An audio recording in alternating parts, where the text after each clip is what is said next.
Your buddy go get some trim, you get a room next to him. You don't get no trim, oh well, you drive that night. Y'all Say come that back. again, Ronnie. My bad. Y'all come back to the ship the same fucking time. You know what I mean? That's the buddy system. You know what I mean? You don't leave your wingman. You know, and if we do that in the military, some of your civilians, man, you guys have no training like we had training, and y'all feel like, oh, it's okay to just go into certain countries and not motherfucking think that you're in danger. That's a fact. That's a fact. Yeah.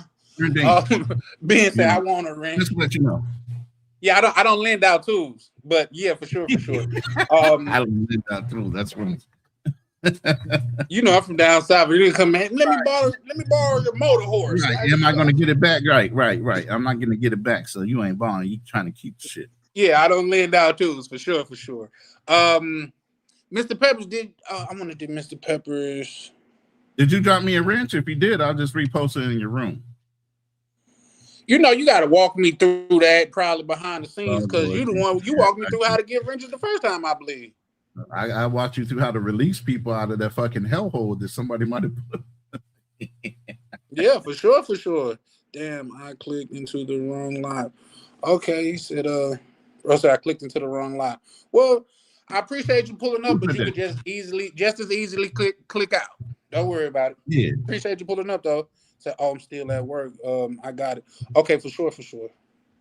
But yeah, no, I think. Hold on a second. I'll drop it in my room. I gotta set my rooms up real quick, but go ahead. Okay. I think as of late though, like say, yeah, I think it's a lot of people that's been quietly, a lot of men that's been quietly exiting. They just bowing out.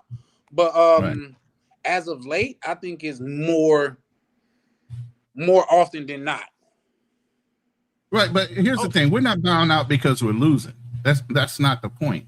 We're just not getting what we want in the United States as far as our relationships when it comes to a woman and her femininity. Because we're still on our masculine, we're still on our provider protector bullshit, right?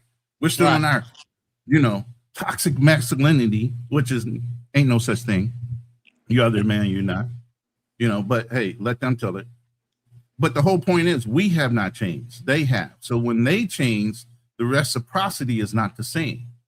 So then you go to these other countries, like I said, you're going with your same mentality that all the other men in their country are already used to, and you're seeing it for the first time without any hesitation or, oh, you got to prove this, that, and the other thing before they give it. No, they're giving it freely, but they're trained to give it free. Don't get it confused. But what we're not going to do is go overseas with your toxic American mentality and then start training these women to be westernized. That's what you're not trying to do. I think they're already doing it. Yeah, they are. I definitely that's think the problem. You're teaching these girls how to be Americanized. Yeah. That's not what you didn't come over here for that shit. You came over here to find the exact opposite or something a little bit better than what you had in America. You going over here, you trying to teach them how to act, how to dress, how to break their traditional values to get into your comfort zone of how you're used to seeing women in America. Doesn't work that way, bruh. Right. No, that's a fact. But I think in their eyes, the difference to me than from a simp and a super simp, because you got super simps over there saying, man, the women used to act so much better than the women in America. Oh man, they do this and they do that and all of this, that, and the third. Like, bro, you essentially telling this chick what you accept. Right.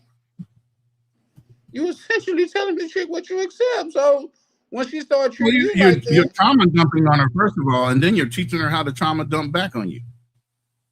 Right. So to me, I don't understand it. You know what I mean? But I guess though that like say, but you got inexperienced travelers that they going overseas and throwing money. Yeah. Like, come on, Pookie, stay home, man. Come on, man. Out in the club twerking, shit. Man, come on, man. Stay home, Pookie. Yeah, it's crazy, Yeah, you guys are saying you're coming overseas to find something better than what you have in America, but then you're sitting there retraining these women to act like the very women you left. Make that make sense. Make that make sense. Like, you want to teach her how to twerk. Why are you teaching a woman that has fucking class and culture how to drop it like it's hot and shake her ass? What the fuck are you guys doing? You teaching ratchet classes to women of culture. Yeah. Yeah. Make that make sense. Bro said you get what you tolerate. Yeah, for sure, for sure. For sure, for sure. That's a fact though. But hey, I dropped the link in my chat for some reason. Mr. Peppers, there it is. Travel POB got it. There you go. All right, it's hot in your room now. Yeah. He said, now, before you guys come up, if you're in my room, if you have not subscribed to Charlie Chan TV, go ahead and subscribe to Charlie Chan TV. I'm going to drop his channel link in my chat, and also make sure if you've not been on this panel before, you need to cam up. You know, while you might be in my room and you might be a follower of mine, he doesn't know you like that. So I need y'all to cam up if you're gonna come up here. Absolutely. And it's nothing against y'all. It's to keep the room safe. Y'all seen how the dude tried to sex play me last time. Yeah, not sex play you. Yeah, you know, that's when dudes be, you know what I mean, on some weird shit, like some weird sexual shit with other men. Like, that's crazy. And then they came up, tried to double team me. What almost threw me off, because they was both, one arm was bald headed, one arm had a lot of hair. One arm was white, one arm was black. And they pulled up as a duo. Right. To destroy nigga shit. But Foreign Skies, what it do, good brother? Yo, can you hear me? Yes, sir. Yes, sir. Loud and clear. What's up, fellas? What's up? What's going on, Foreign Skies? How you doing? How you Shout living? out to you, Ronan. Shout out to Charlie Chan. Feeling good, brother. Staying blessed up, man. Hey, that's all you can do. So I just want to add a little caveat to this. Mm-hmm. So a lot of brothers ain't financially where they want to be. And they know that as Americans, America is where you make your money, is where you get your bag up, is where you make generational wealth and, become rich, wealthy, whatever you want to be. So yeah, you're right.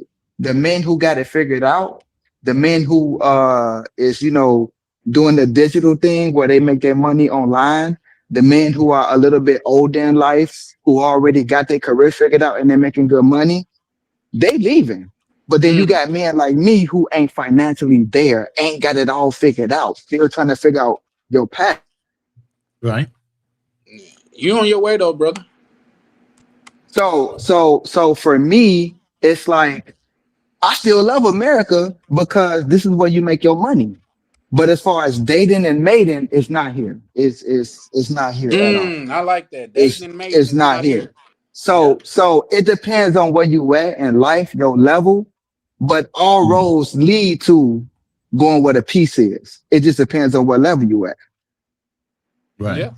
I agree. I definitely agree. And here's the thing, Foreign Skies, I'm glad you brought that up too, because you said something that caught my ear.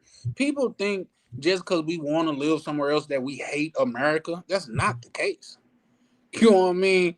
Am I ecstatic with what's going on right now, like culture-wise and the system-wise and stuff like that? No, but I still think this is one of the greatest countries to ever exist. And Charlie, it is. But you got to understand, mating and dating is not, because there's so many frustrations for us brothers on all different levels. But to figure out your career, to figure out your investments, to figure out what you want to do financially, it's here. So it just depends on where you at. Are you at the point where you got your money up and you don't got to trade in your time for currency and you can travel freely? Or are you just getting into your career? Are you just figuring out what you want to do with your life? Are you just figuring out where you want to go? You know what I'm saying? As far as in America, the money's here, but the peace is overseas. Always remember that. I agree. I agree. What Ben say, most men can't afford peace, and I think that's the thing. In America, you got to be able to afford peace, but in places like the Damn, you DR, got to break that down. What do you mean afford peace? I'm confused. What you mean? yeah, I mean, I would like for him to add some clarification too, because I would hate to speak for anybody. But You can afford peace. That's about choices in life. Just well, if like you people got to get up and go, choose well, here's the violence when thing. they Even come up with here. that, You can choose to be in peace no matter where So, you're at.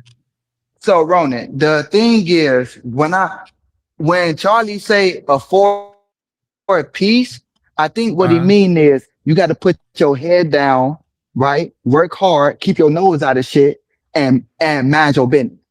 I think that's peace for a man in America. Now you can that's dibble a and dabble fact. with the women, however you want to do, but for the most part, stay out of people. Keep your head down, work hard, and get your plan together. That's creating your own peace while you're in America, because there's so many things right. around you that can destroy you. You're exactly right, Foreign Skies. But what does that mean for the man? He's Yeah. making choices for that peace. You can afford peace.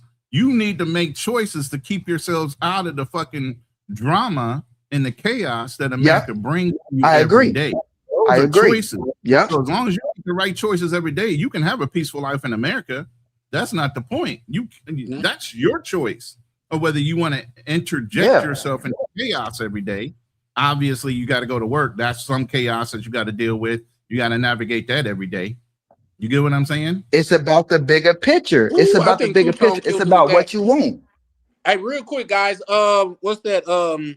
Being in the back. I'm not. I want to say you've been up here before, but you Benjamin. can show Yeah, your that's face. Benjamin. Yeah, He's been up here before, right? he's the one in the dark room all the time, halfway. Oh, okay. Hey, real quick, Charlie, real quick. Yes. And I want to salute you. That last panel you had, Charlie, that motherfucker was on fire. You hear me? It was fire. I Ronan, I want to appreciate it, salute man. you. I'm trying. The last panel you had with Fearless and Black Man Travel, that was very, very informal when it comes to information and wisdom. So I salute both of y'all for having them panels because I was in the chat listening hard. Yeah, man. Appreciate that, man. Appreciate you.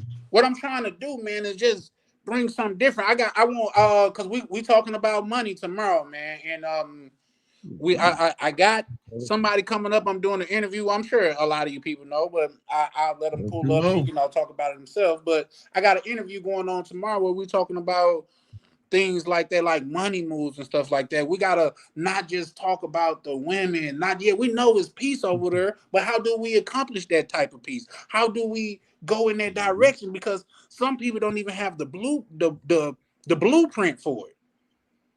And if it's men on here that could point you, and they ain't gotta hold your hand, they ain't gotta put you on your back and just point you and go that way. You know what I mean? Point you in the right Yeah. direction. It could be a tremendous help. Hey, Charlie, what they say?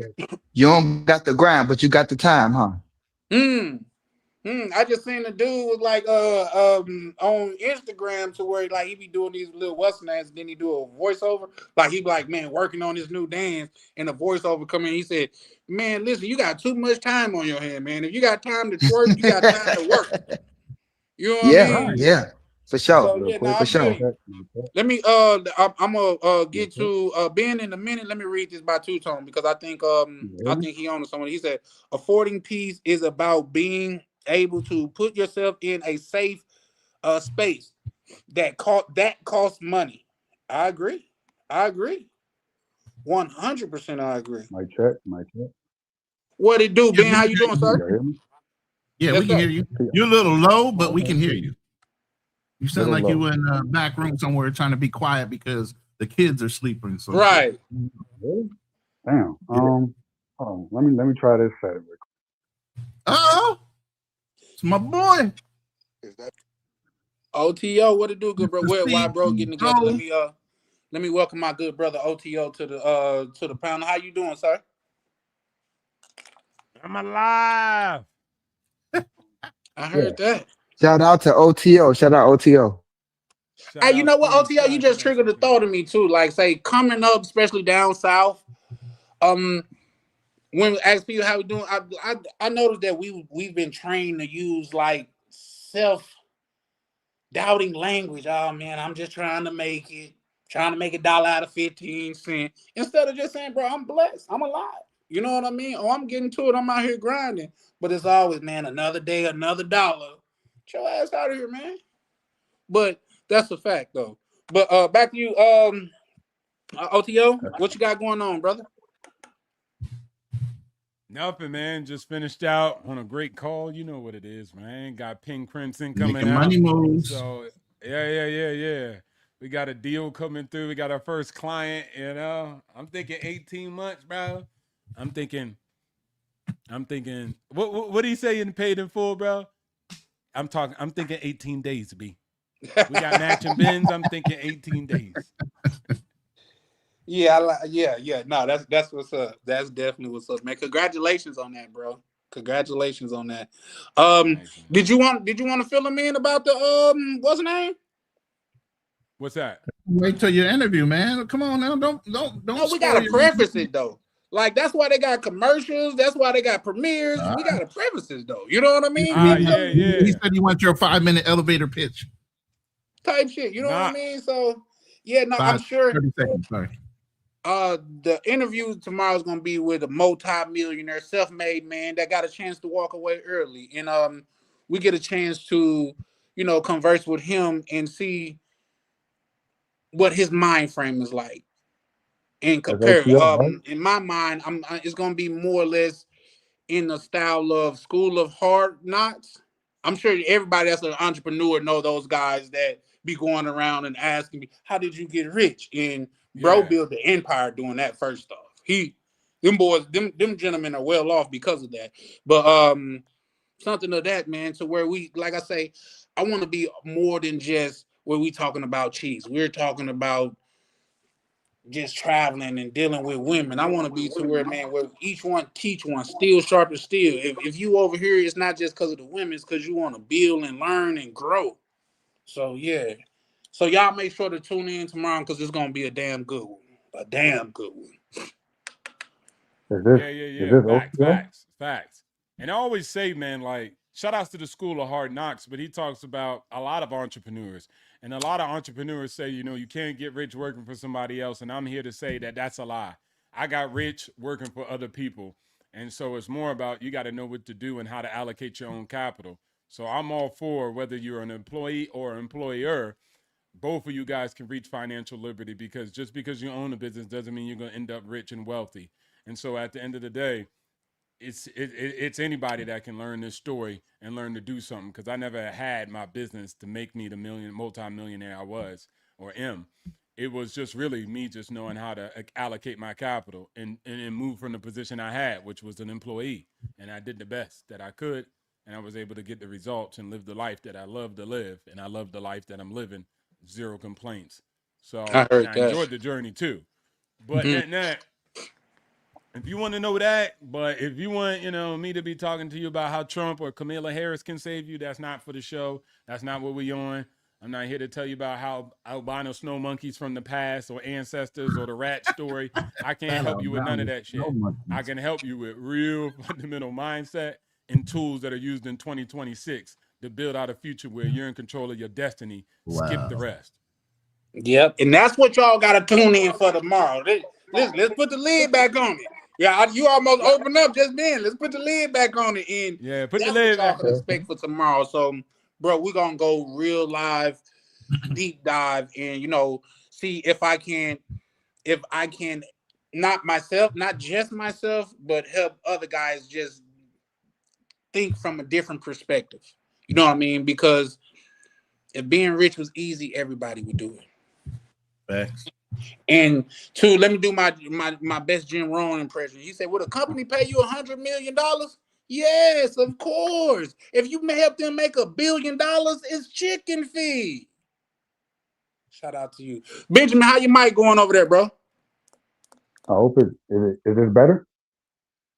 I think so. You all right, Barry White? You okay? You just got a deep ass voice trying to beat Barry White over there. You gotta be quiet when you talk. I'm listening tomorrow. To listen on a stream. The only thing I would ask for that stream is for OTO to be the focus of the stream, meaning that we eliminate a lot of the distractions and side chatter and just kind of let him go, right? You be the host, right? Ask a good question, take questions from the people, but don't let it kind of deviate from into the nonsense that he mentioned, which is what a lot of the streams typically go towards, right? Not about money or solving problems, but focusing on the problem. So that's the only thing is that I would hate for it to be, sidetracked into other areas that has nothing to do with making money and actually getting men to the place where they want to be. Where in order to travel, you have to have money. You just do. So instead of complaining about the problem, let an OTO just flow, let them rock, let them lay out the game plan because you don't have to do this. Right? You're a multimillionaire teaching us this stuff for free. To me, is most people don't take it for granted because it's free.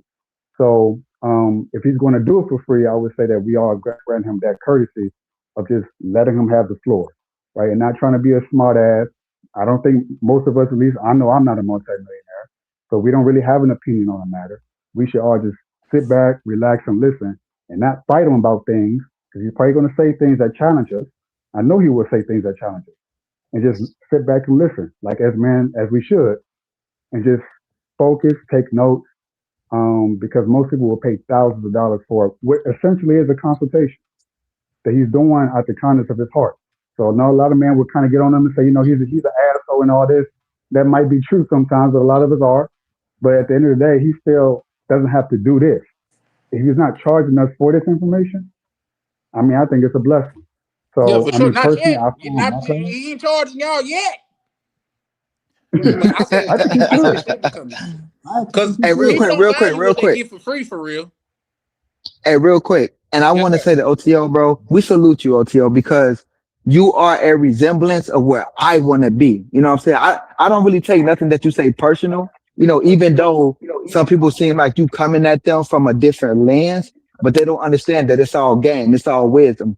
Get your damn heart out of it, get your feelings out of it, and listen to the wisdom. So you're somewhere where I kind of want to be as far as investing, as far as taking your life serious, as far as doing things that make you happy, as far as getting to a certain level. You got a lot of game that you be kicking, a lot of wisdom. So I salute you for that. And when it comes to like the money talk, the investment talk, I'm really willing to listen and, get some of that game you be kicking because, like I say, you are a resemblance of where I want to be one day because I don't got it figured out. Yeah, no, shout outs to that. And if I could speak on it for a sec, Charlie, I appreciate the two Absolutely. brothers who said that because it means a lot. I don't know if Charlie told everybody, but this will be one of the last streams that I'll do with Charlie, meaning like going on somebody's show because I'm just going to be so, I got so much bandwidth I need to put into Pink Crimson because I want to be a billionaire. And so that's the goal that I'm shooting for as my next target in this journey called life. And so at the end of the day, I think that this last show, this little hurrah, I'll pop up on people's stream. Don't get it twisted when I got some time like I'm here today. But of course, and shout out to Legacy, Wealth Talks, Legacy Walks. But one of the things I want to say is, look, even shout outs to Felix. He said something about the rat thing just in the chats now. Like, guys, listen to me. You can listen to him about the rat, but I'm about to talk about how you can house hack and get yourself in a house hack and you're not paying rent. That's what I want to talk about. So you can learn what you want to learn from the rats, but I'm going to show you what learn from a multimillionaire who can have you living free and change your life. And tomorrow, Digital Nomad, hopefully he can come. He said he should be able to pull up. He's going to give you a testament. In 6 months, he's changed his life drastically by focusing on what I was saying about financial literacy and house hacking, where he's changed his life and added $60,000 within a 6-month time frame into his estate. That's what happens when you hyper-focus on what you have to do and what you can get done, besides shout-outs to the rats. So I want to teach you guys that and spend more time on that than seeing us go back and forth about rats and monkeys. I want you guys to hear something that you could take away by calling up a CPA, people like Ronan and what he used to do. Call those guys up because they could fundamentally change your life and write a check that could change your whole trajectory of your legacy. So I want to build with that. And I'll end with that. Shout outs to you guys. I really do appreciate the support and respect. And I'm going to deliver tomorrow 150% for you guys. Let's go. And shout out to you, Ben, yeah, for sure, for sure. It's an interview in what I would like to tell people that's gonna pull up, man. Bring your pen and your paper, man. Because it is gonna be that style of interview. If OT want at the end, you take some questions if you want, but other than that, we just gonna let him do his thing. You know what I mean? Just because, like And I you want it to said, be funny too, so it's gonna be funny too. I gotta make jokes. So and I then like I was people gonna saying say dumb something to stuff, that so I too. can make a joke about it.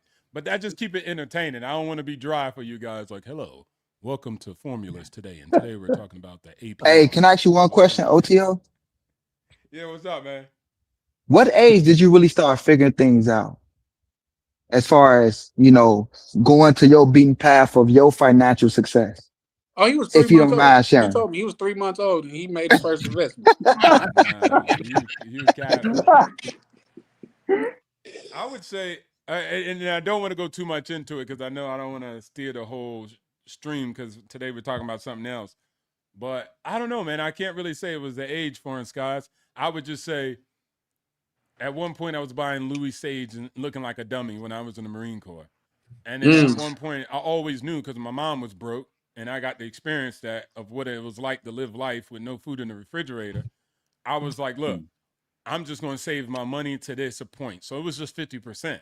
So I did that at least. I was ignorant. I was stupid like everybody, but I at least saved 50% no matter what conditions. I built out a life based off of that. You get me? So my housing Yeah, depended on yes. I can save 50%, right? That's where Okay. it started, me kind of having that. And then now I figured out, okay, a CD wasn't good enough. 3%, what else could I get? And I use Google and YouTube, and that's why I invest heavily in those platforms. It changed my life. It took somebody without a father, without that guidance, took somebody without those people and those mentors, and gave me all the mentors of all human history wrapped in YouTube and wrapped into Google.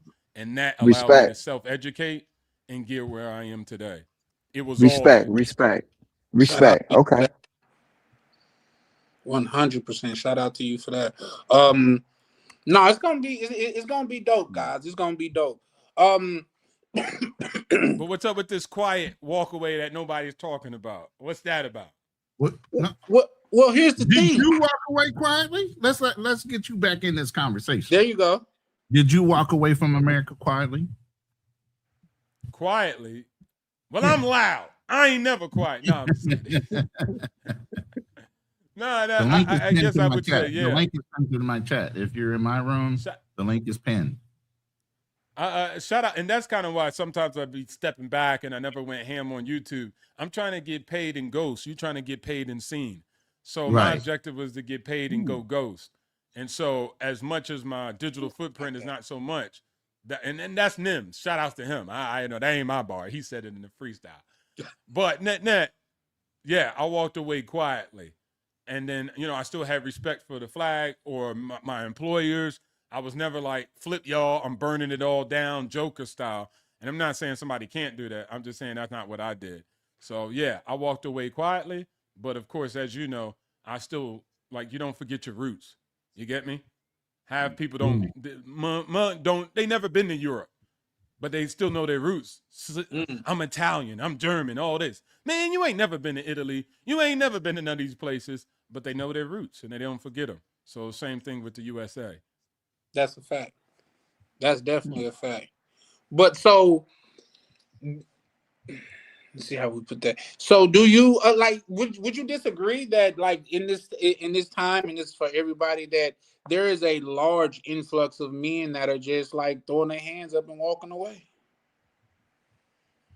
Even if Yeah, they're for not sure. throwing their hands up oh, I can't do it, or just bro, I can geo arbitrage. I could get 3 times better for half the cost. Yeah, but that's just called smart economics. It's a global marketplace. Nobody ever said you could not do that. That's not a part of the rules. There's no, inscription as far as I know. If you go overseas as an American, they put you in jail because you got to stay in America. That's not the laws. You know what I'm saying? So you could go anywhere and do whatever you want. So maybe you were listening too much to the white picket fence somewhere in middle America. I don't know, but that's a story. That's not what the reality dictates. So I think that giving up on life, well, people are always going to do that, But when you look at it, y'all guys can get away with that. You look at 100 years ago and you quit like that, you're gonna be somewhere in the grave. Like nobody's gonna help you. You know what I'm saying? The world was pretty cold. And so maybe people can get by staying in their mama's house. But I'm just saying, like you said earlier, I think you said something about it's hard getting rich. But what I say is it's hard being poor. Both paths are hard. Just choose the path you want to take. I'd rather be 666 hard than actually broke living in my mama's house. That type of hard. All of it is hard. Being poor is hard. And so I'll take that path because the results just end up being better. You know, that's diabolical, that the number 666. We all know what that means if you're religious. And the fact that they related that into how men should appear in a woman's eyes to be desirable is fucking diabolical if you think about it. I like that, Ron. I never put those two together. I like that. Yeah, for sure. It's like they're subliminally calling us the devil without saying. So it's like, so a man who has basically what they're saying is a man who has his stuff together. You know, he got 6-pack abs, he got that thing, he got 6 figures. He's of the devil. Yeah, 6 feet, 6-pack, and 6 figures. Yeah, but a man who has that a great accomplishment, because it takes effort. I'll be right back, Charlie. That. Yes, sir. It takes effort to become all that, but yet then they associate that as evil or demonic. So it's kind of like a subtle jab at men who are of excellence. Oh, he's 666, therefore he must be like of the devil. You know, you should stay away from him. He's this and that. But in reality, what it takes to become that type of man takes effort and takes work. So how is he demonic because he wants to be the best version of himself? Because he is the best version of himself. Well, no, he's demonic because he ain't doing what women want him to do. And that's the other point. A lot of women, especially in our community, feel like they own us. Yeah, for sure. And you know what? That's a conversation for another day. But I was just thinking because I was watching, you know, the boycott thing as far as Chinese restaurants and or Chinese establishment and things of that nature. I was thinking like these people, and not just them. Once you start, they come over here like our money is automatically their money. Like, are they wrong? Yes, they're exactly wrong. I'm not obligated to spend my money with nobody. Hell yeah, they wrong. I mean, but because we're spending our money with them, so they're not wrong in thinking exactly. It's not like they're not like imagining this. It is a reality. People go to the beauty supply store. Well, certain type of group of, and black men, we go to the liquor store. We go to the gas station. We support them in the ways that we don't support each other. So they're not wrong in the way that they're thinking. And when they're boastfully saying, yeah, y'all go spend your money with us anyway. And in return, well, no, we're not. And then you turn around and do it anyway. So they're not wrong. That's the crazy part. They're arrogant. They're backing up their arrogance with reality. Nah, it's like Michael Jordan wants to saying, I'm the best player alive. I'm the best part. No, because you got people who say that. They're not. But Michael Jordan can say that, right? You can be arrogant. You can be humble. But he chooses to be arrogant. That doesn't mean it's less true. It just means, hey, you know, y'all can't mess with me. I'm the best player alive. So you saying that you're obligated to go to work and spend your money with Asian people or Indian people or any race for that matter? No, I don't feel obligated to do it, but I'm not blind to the reality that a lot of us do feel like we're obligated to do it. Right? It's kind of like a hard. Real quick though, let me welcome Fearless to the panel. How you doing, sir? I'm doing great, brothers. How y'all doing? Can y'all hear me? Man, it is a blessing, man. Welcome to the panel. Man, I just jumped on to quickly. I'm just getting back in town, and I wish my man Obstacles was on because I am the rat person that he was referring to. Oh, so, say his name twice. 2 more times, he gonna pop up. He gonna come back. so I'm the rat person. So I'll address this because I still got to unpack and get some things ready for tomorrow. So what I have found when I teach people finances is that just telling them something directly, they never get it. They never understand. So sometimes I give them social experiments that have to teach them why they do the things they do. So I'll go over these quick 8 things as to why I mentioned the rat and the monkey and the ladder. Number 1, Just because everyone believes in something doesn't make it true. So when I would tell people this is something you should do, they would say, oh, the stock market's gambling, or cash is king, or pay off your mortgage. And I said, just because everybody's doing it, don't make it true. You have to come up with your own beliefs by your own numbers. Number two, this was the monkey in the ladder. Fear spreads more than facts. So when we talked about the market crashes, and I try to tell everybody, it becomes contagious. Everybody gets in the market, and something happens, everybody sells because everybody is fearing it. You can't fear the market. You can't fear money. You got to go with it. The other one was the rats that was in Universe 25. Comfort can become dangerous. And I tell people, when they want to get to a certain level, you all of a sudden, what got you there, you stop doing it because you become comfortable. You say, once I make enough money, I'll be good, or I'll finally become disciplined. And I said, no, that's not how it goes. The other part, lesson 4, don't optimize for comfort, optimize for resilience. So I give them these lessons, and I have to give them something like an analogy or something that preps them so they can put it in their mind. Because me just telling them, I found that they don't get them. Other one is question invisible rules. No, everybody has these invisible rules. Why do I always finance furniture? Why do I always put something in just a savings accounts bank instead of a high yield savings or investing? So I always tell people, question the invisible rules. Herd behavior creates investment opportunities. Lesson number 6. Lesson number 7. Your environment shapes your financial behavior. The people you're around, if you upgrade new cars, if you spending with every raise, if you talk about purchasing all the time, your environment that you're around, keeping up with the Joneses, that shapes your financial behavior. The last one, wealth is built by resisting instincts. Sell when you're scared. No, you buy when you should be. When everybody else is selling, you buy. Spend when you get raises. No, you put that into your investments. Follow the crowd. No, you think independently. Chase hot stocks. No, stay diversified. Seek certainty. No, accept uncertainty is always in the market. So what I did, and I know he kind of took fun of it, sometimes you have to talk in an analogy for people to understand it. That's how Jesus did. That's how other people do. They tell a story to say, hey, look at this, because I see how people react in social experiments. This is how they go. And if you can look at those common things that they do and why people do it, that's what I want people to understand when I talk to them. This is an experiment of how people reacted. What I want you to do is why they reacted like that. And if you can understand why people react like that, you can look at yourself and say, I shouldn't react like that. So when the market is going down, everybody's afraid. Why is everybody afraid? Why you shouldn't be afraid. Everybody's spending money like this. Why you shouldn't be spending money like that. So I have to give those analogies, because giving it to them straight, I found that people just cannot understand it. They don't accept it, or they need a story behind it to go with. And it happens every time in life. The reason we give nursery rhymes, or you give those little stories, isn't for the nursery rhyme. It's the behavior behind it. I was just looking at something that showed Schoolhouse Rock. You wake up on Saturday morning. That's how I learned about what was that? Yeah. Up. You didn't even know you was learning.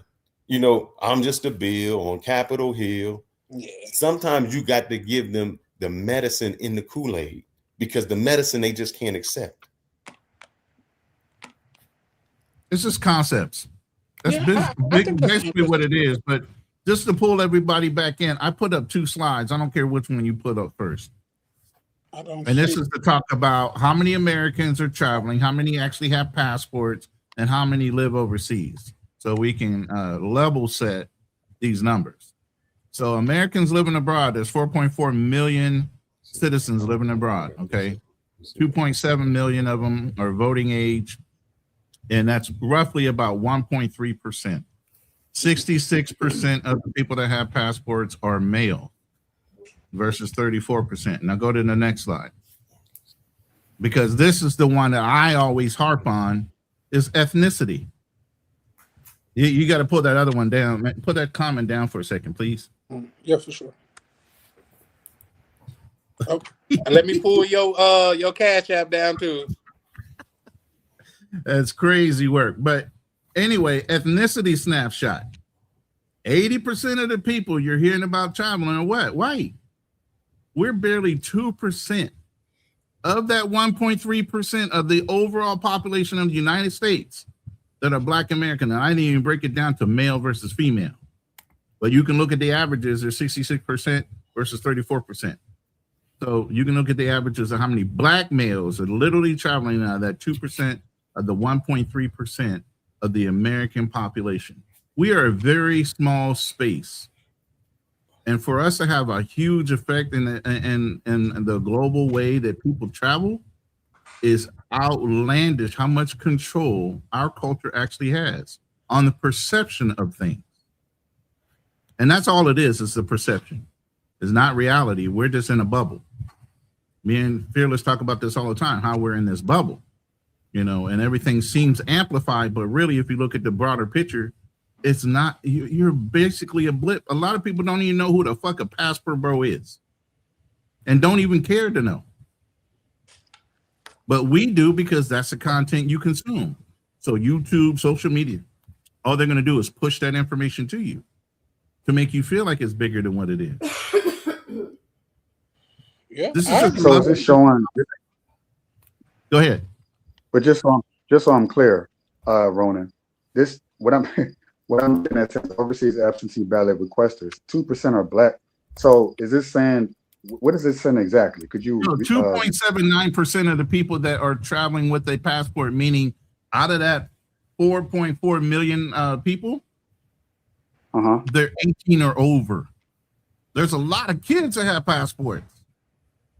Right. Voting age means you're what? 18, right? Right. Yeah. Voting age is 2.79%. So out of that 4.4, that 1.3% of the American population that have passports, pretty much you can say almost half of them are underage. So they don't even fucking count. So now you're down to 2.7%. Okay. You want to flip back to that other slide real quick. That's the numbers we're talking about. I'm just pulling it out of my ass right now, but that's the number. All right. So 4.4 million United States citizens are living abroad. Okay.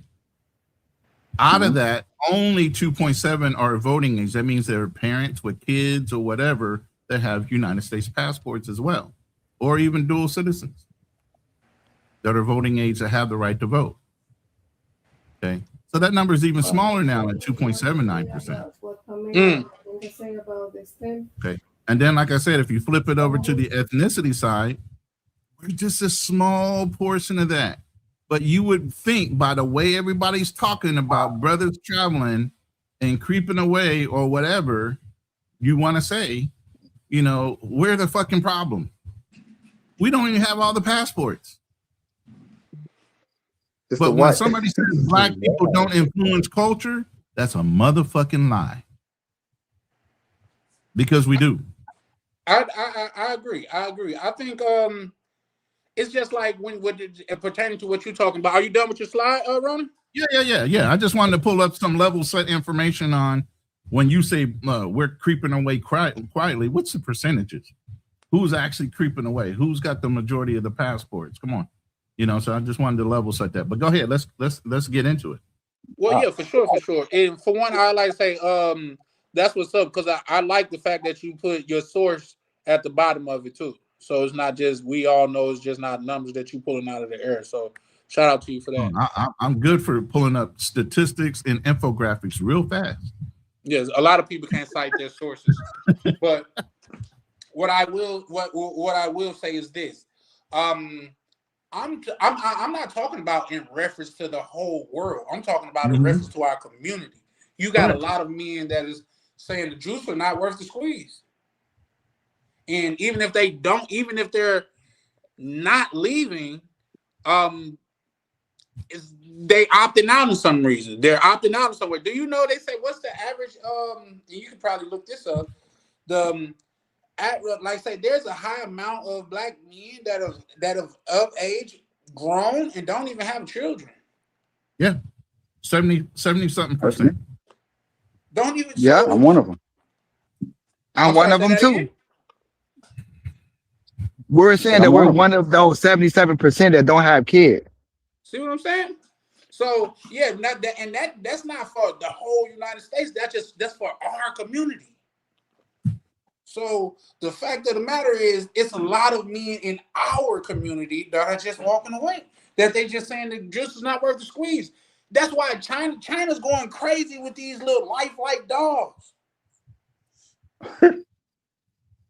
Hey, real quick. Hey, Charlie.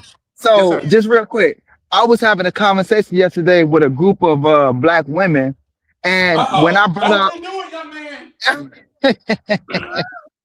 and when I brought up the fact that I'm a black man with a passport, they said that it was a turnoff. Is that the rate that we're going in 2026, going into 2027? That now a black man with a passport is a turnoff because they know what it is. Yeah. I've never heard that. I've told a lot of black women. So I don't know, a that's man with a different. passport that's a world traveler could take her on vacations is a turnoff now? Isn't that a double negative to them? Don't they want a man to fly them out? What are you talking about? Flying you somewhere in the United States? No, Ronan, no. They know that the competition is fierce. They know it's fierce. I get that for foreign skies. I get that, but here's how they shame you, but still want that kind of treatment for themselves. They're talking down to you about it's a turnoff, but yes, they want to be flown out to exotic locations, right? In order to get flown out to exotic locations, let's look at it. Don't you have to have a fucking passport? Yep. So isn't that a negative to what they want? You want a man that has a passport so he can fly you somewhere. Ronan, listen, Ronan. No, wait. I'm sorry. I know what they want. They want them to have passports, and you just fly them to exotic locations so that they can have bad girl summers with their girlfriends without your ass. You're supposed to stay at home and work, right? That's what they want. Then we got to build on that too, because she gonna take pictures of the food, the hotel room, and everything, but you, the person that paid for it. I agree with that, but when they figured out that I'm a 34-year-old black man, I have no kids, I have no debt, right? I don't have no generational trauma. I don't have no like really nothing holding me back. And I got a passport, and some of them did have kids, some of them did have, because we was getting deep into, the history of black people and our generational curses and the things we go through as a collective unit. But when I started to speak on the things that I have of being considered free, they damn faces started to frown up. And I'm like, why you frowning up at me? I'm just telling you the life that I have right now. And I could tell it was a turn on. Black man, single, no kids, with a passport. That's a threat nowadays. That is a direct threat to some of these women nowadays. But we got to look at it real quick, guys. Let me welcome Gaines to the panel. What's up, big Gaines? How you doing, sir? I'm good. Okay, that's what's up. But real quick, here's the thing. I think this is where the threat come in, especially for men that meet certain criteria.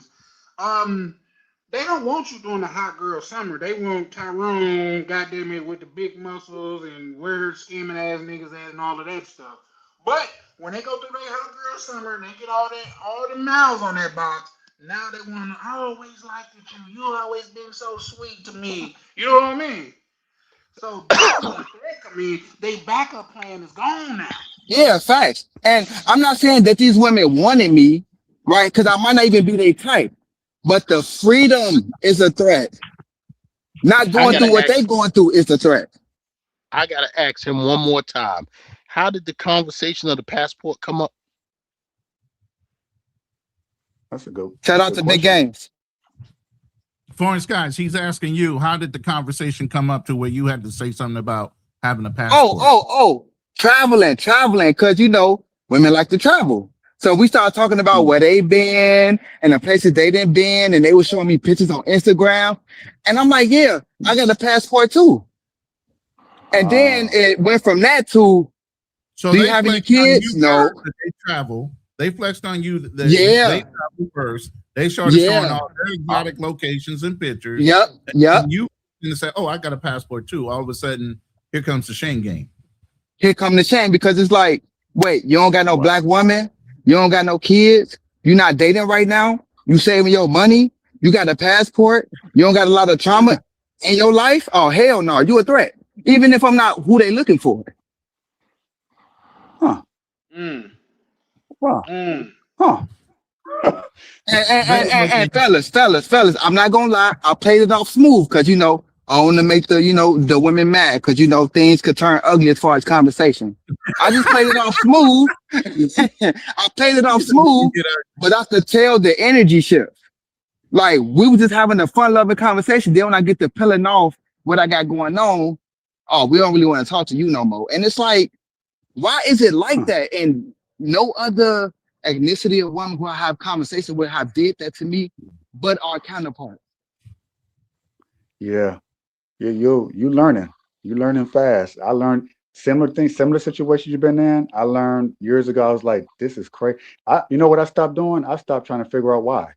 I stopped asking the question why, and I said, well, I can't figure it out. It frustrated me at first, and I said, you know what? It is whatever the reason is.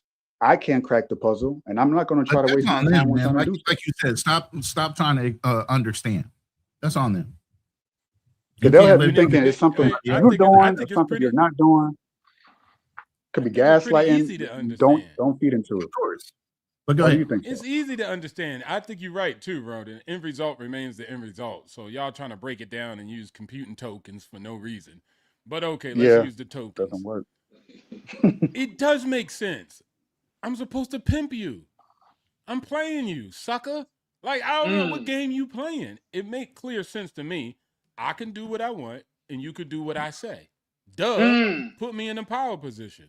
Yeah. And it don't even make nobody Huh. evil. It just makes sense. It Yeah, makes that's sense just to like- me. But you thinking like it's gotta be equal. We gotta both want with each other. You don't even make look, how many guys online say that girls are doing corn and producing it and it's not good for society? But how many guys watch corn? I'm one of them. Real Exactly. quick. But wait, hold on. But they still preach these girls shouldn't be doing that. But they a subscriber. Like they watch it themselves. So it's that people are hypocrites, and it's not a bad. That's just people, bro. So at the end of the day, women running up a game. What they supposed to do? They can't beat you up. They gotta pimp you some way. They got to lace you with game. Real quick. There's somebody named Nard in the back. That's one of your guys running. Who? Nard. Nard. Yes, sir. Can you? Oh yeah. I don't know a Nard. Okay, 1 second. N-A-R-D? Yep. No, I don't know that. Okay, well, I'm gonna bring them up, guys. 1 second. There we go. Add to stage for sure. Be sure to subscribe, Nard, because that's actually I think he dropped down that fast. Okay, I was just bringing you up, sir, but I don't know. I don't know if something about that felt different then, because when I go full screen, he got up I out don't here. know nobody named Nard. Believe me, bro. When you put yourself on the big screen, he was like, "Oh, I can't poem bomb him." Right, you know what I mean? That's what I felt like that was. Hey, Charlie. Yes, sir. You remember Training Day? Yes, sir. The movie? Absolutely. Yeah. Y'all remind me of Hoyt when Denzel was trying to school him, and he was a rookie cop. When Hoyt was all mad and frustrated when they went in there and took out Rogers, right? What did Hoyt say in the car? That man was your friend, and you shot him. He said, "Son, that's the game I'm playing. Is it? Rogers so dope for 13 years with impunity, and I got the motherfucker. It's chess, not checkers." Y'all Hoyt, y'all sitting there like, it don't make any sense. Why they say they could go to Cabo, but we can't go to Cabo? Why they shame us, but then they on the thing? You sound like Hoyt. It's the name of the game. Them girls is out there operating with impunity. They've been able to delete kids and all types of stuff. They've been out there operating with impunity. That's what they supposed to do. It's called babies chess, that not don't even checkers. belong to you. They've been tying y'all to babies that don't even belong to you and shaming you for wanting to do a blood test. Yeah. It's called chess, not checkers. Why they want to get married with me with a prenup? But if they had we the got money, to have they a get a conscience, prenup. and they have It's no called chess, conscience. not checkers. It makes sense. I don't want the prenup. You're gonna stop me from getting your bag, half and half. But if I got the bag, I want the prenup. It makes sense. And let me twist that up even more. Sometimes when we have women on the stage, they can shame, guilt trip you, and do all kind of shit to defame you. But the minute a man steps on her neck and says something back with some kind of tone, all of a sudden, all the brothers got to come to a rescue. They play off of y'all with that shit all day, every day. You need to come to my rescue, but if I'm stepping on your neck, you won't fucking take that shit, or you're not a man. There's a bunch of Captain Saver hoes out here. There's some General Saver hoes, some Lieutenant Saver hoes, and all of Y'all them. niggas need to put up your capes, and I said it all with my chest. Y'all niggas need to put up your capes. Yeah, for and sure. start acting like men. But running, not my girl. She They love me not all though, the right? same. Okay. Yeah, my girl. But when the different, Ron. sisterhood get together, they become the same. It's funny that girls don't know girls from Thailand to Japan, but they can stretch Agree out on their code. civil rights. They can stress out what they want economically. They can stress out what they want when it comes down to marital relationships. So somehow, without them ever knowing each other and getting connected, they got a plan together. If the sisterhood is strong, your mama will sell you out for another sister in order to tell her, hey, Charlie out here cutting up, girl. And that's an between interracial women. sisterhood. That don't mean just black. That means everybody. They all on code. Everybody. That's where the Don't matter feminist what movement comes nationality from. you want. Your mama done butted you up for another girl to take advantage of you. Yeah. Facts. Get And the my door, mom told me sucker. that Oh. straight Get up. the door, buster. Ooh. Treat your girl like you would want your dad to treat your mama. I don't hear them telling their daughters, duck sit What you like mean? I done Yeah. did your dad or something. Like they don't tell them that. See, but here's the thing. And the here's fathers thing. don't tell them neither. Duck sit me, your husband, like your mama did me. So y'all don't put nothing in women to make them do anything that serves men at all. So that's why they don't do it. But you put everything from the mama to the father, all y'all. Y'all put all the pressure in the men Shit. to serve and do right by women. So that's why you got the conditions. And that's why they started trying to demonize our brother Foreign Skies. The minute he said, I have a passport, they were boldly and excitedly showing them all the pictures of their travels and all these good times they have. But you're not entitled to have a good time. You're not entitled to have a passport. But if you have a passport, all of a sudden there's all these negative things about brothers that travel. Mm-hmm. Come on now. No, I think it sounded like it was like OTO said earlier, that was the flex. They're used to talking about their travels, probably amongst black men specifically. But yet they were shocked and surprised when this one, which is rare, it's rare for someone like him and myself to exist, to have these things. It threw him off for a loop. Like, wait a second, you're throwing a wrench in our programming. Usually when we talk to black men, they don't have their shit together. They're the ones going ooh and ah over our travels and experiences and wishing they could do what we are doing. But you're saying that you are not only our equal, but perhaps are better. We can't. So I think it just took them by shock and surprise. Absolutely. I'm assuming. Yeah, Chalupa Hey, crazy for that one. Hey, listen. Hey, bitch. Oh, Go go ahead, ahead. Go James. ahead. Listen, y'all don't know him, y'all didn't see him, but I ran into a brother on the cruise that I was just on. And we all got to salute and give that brother a round of applause because You threw a bitch overboard. he told her to kick rocks on the cruise ship and went to one of the cruise one of the people that work for the cruise line. He said, listen, I'm not fucking with this B no more. If y'all got any empty rooms, could you give me one, please? He broke up with her right on the cruise ship, and me and him was talking, and he was like, "Yo, bro, what's with these black women?" He said they don't know how to act. She wait till we get on the cruise. She want to cut up and think she gonna embarrass me in front of her. Man, I said, you know what? F you. I'm not messing with you no more. Blase blah. He went to one of the deckhands, the cruise people, and said, listen, could you please get me my own room? If you got any empty rooms on this ship, please get me my own room. I'll pay for it right now. I don't care. I'm not staying another day with her. Damn. What's You it know what, called? That's Gabe? great. They- That's they- solid and Charlie, resolute. I like that. Yes, sir. Shout out to him. Hey, Charlie. Yes, sir. Y'all, and I keep making an analogy because I'm cooking with it in my And own then mind. you calling my name and saying y'all. Like, Yeah. My bad. y'all niggas that wear Look. yellow shirts be tricking on these hoes. Like, Yeah. You specifically dudes with headphones. Now, Right. Oh shit. Now, look, dang. Darker skinned headphone wearers. Hey, look. Damn. Hey, Not the light hey, skin though. not the light skinned ones. Hey, Roger. Roger made a mistake. Roger thought he really paid off Alonzo. That was Roger's mistake. Right? Mm-hmm. He thought he paid off. And y'all men are just like Rogers. Y'all think y'all got women paid off. You think because you pay the rent, you wear the pants. Mm-hmm. Right? Go on. But you gonna Go be on. sitting there with the newspaper in your hand, with the two blinkies, and then they bust in, and you'll say, Lonzo's about to hear about this when I tell him.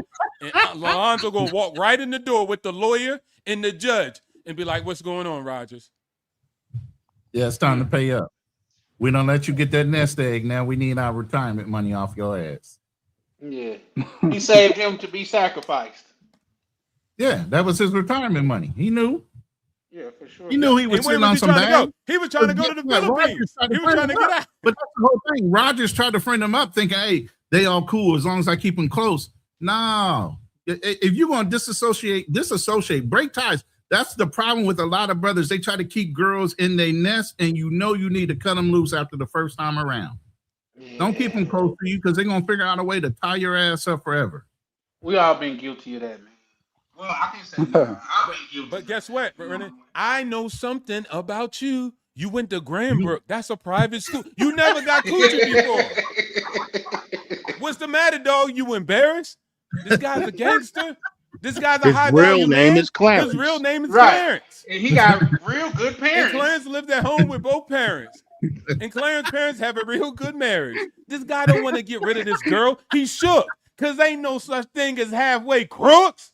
He's scared to death. He's scared to look at his fucking Tinder. Fuck Granbrook. So again, y'all shook. Yeah, for sure. Oh, well, but at the same time, I think that's what happened when men act out of lack instead of abundance, and that goes throughout like different phases of life. But when you treat a chick like a celebrity, she gonna treat you like a fan, and that's just it. You put her on the pedestal. That's just for her to look down on you. You know what I mean? Who said that? When you came over here, you was butt naked. Now you want all of this and everything from you know what I mean? Now you treat me like animal. That's crazy, but Are you talking about Eddie Murphy and the? yeah, I know I butchered it. Y'all got it. Gimme Y'all got Google. it. And that's the whole thing is, even with that, I said it earlier. Stop trying to change these foreign women into American-minded women. Leave them with their culture. Don't try to make them drop it like it hot and listen to every fucking ratchet ass song that tells them they need to be Becky on the block or whoever the fuck.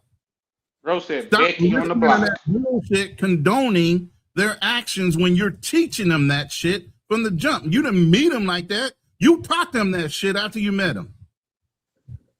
But Ronnie, she look in his eyes and call him Poppy though. All while you playing some fucking music in the background talking about how you like women to drop it like it's hot and bounce their ass up and down. Are these the Yeah, same men that, if they Man, were to you bring them coming back to up with America, they and shit. complain I about come up them with Becky on the being? block. Are these the same Becky men on the that block bring these now. same foreign women Go ahead. Say to that again. America, and then No, are these I the mean, same men that bring? yeah, I mean, listen, you go to Thailand to meet a bitch up in the 808. Come on.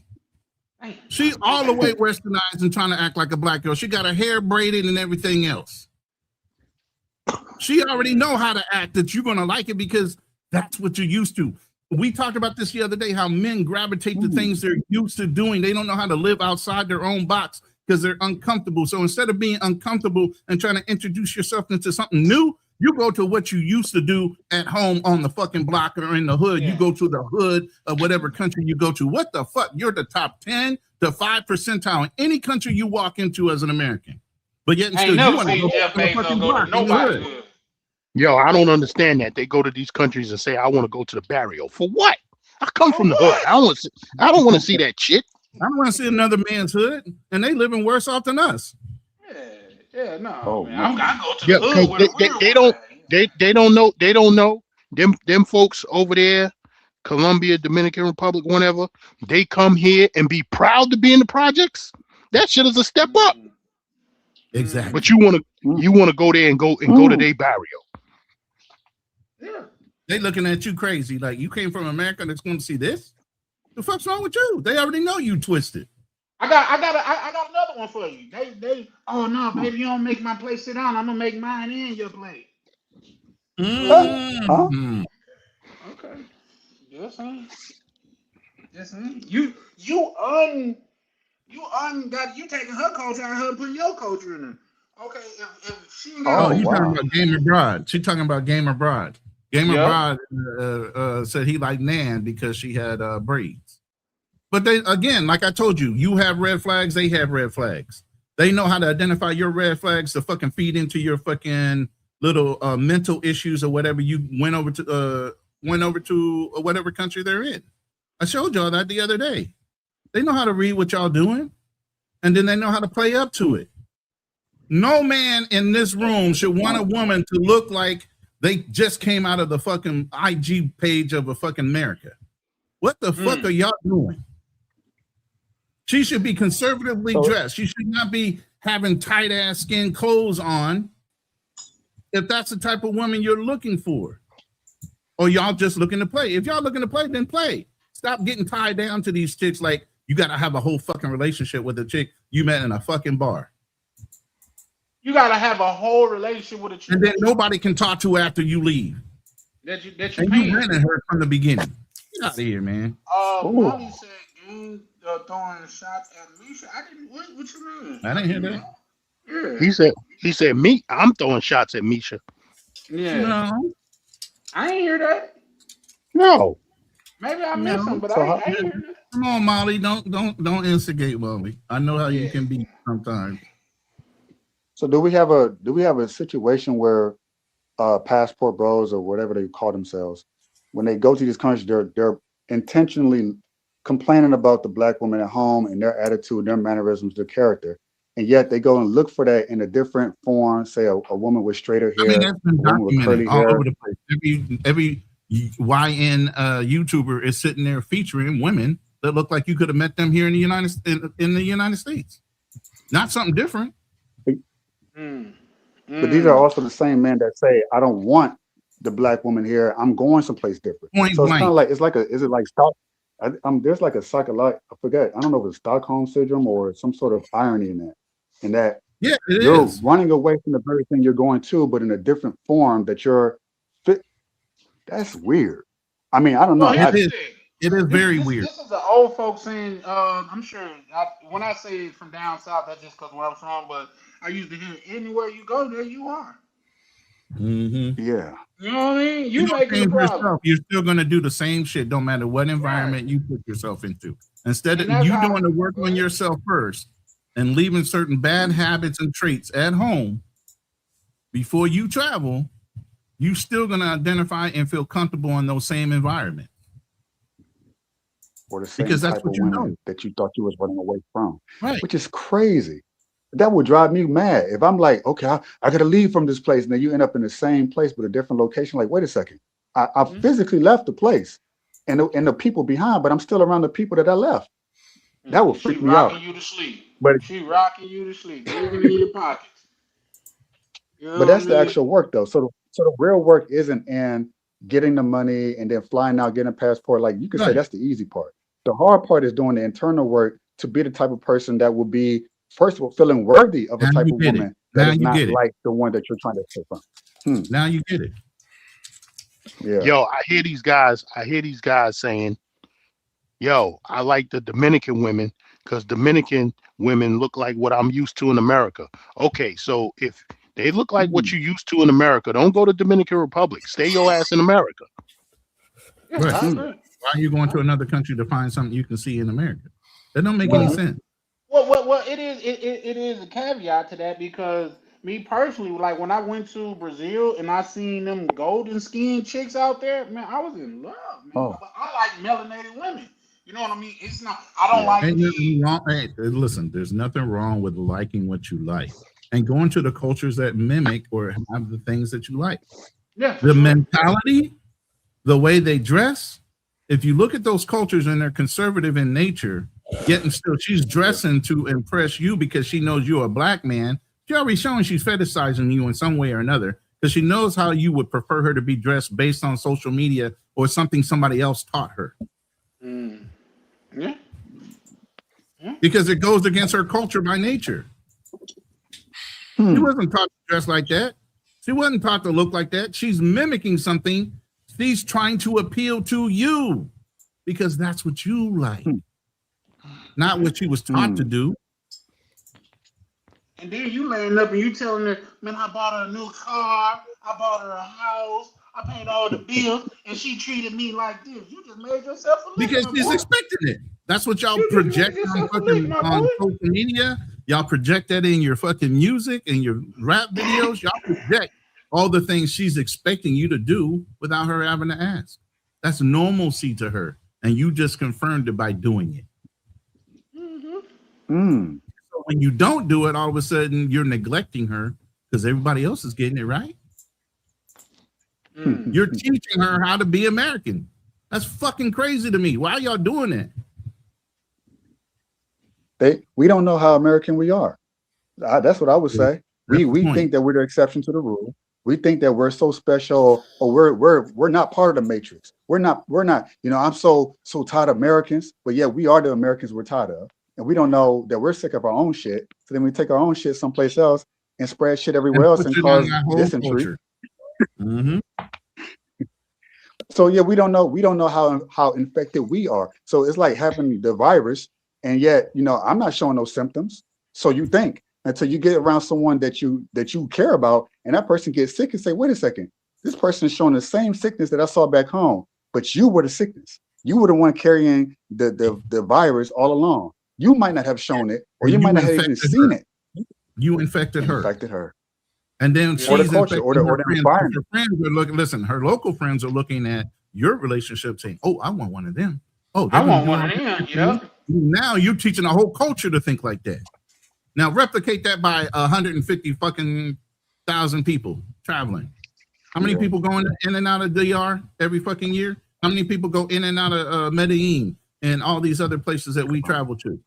Multiply that out by however many friends and the people you touch. That's about to stop. Like That's about to stop thanks to these goofy niggas want to show all the women on YouTube. Yeah.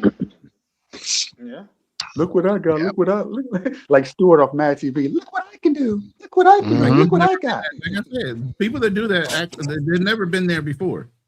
And that's why So now this is what I'm hearing. This is what I just heard. And I think it was BMT who put it up. So in Medellin, if you make it into Medellin, and let's just say you hanging out on Calle 10, you walking down the street, and the cops come up to you and ask for your identification, right? And you refuse or something to that nature. But he said the cop said, yo, you got to give me $300 or you got to get out the country.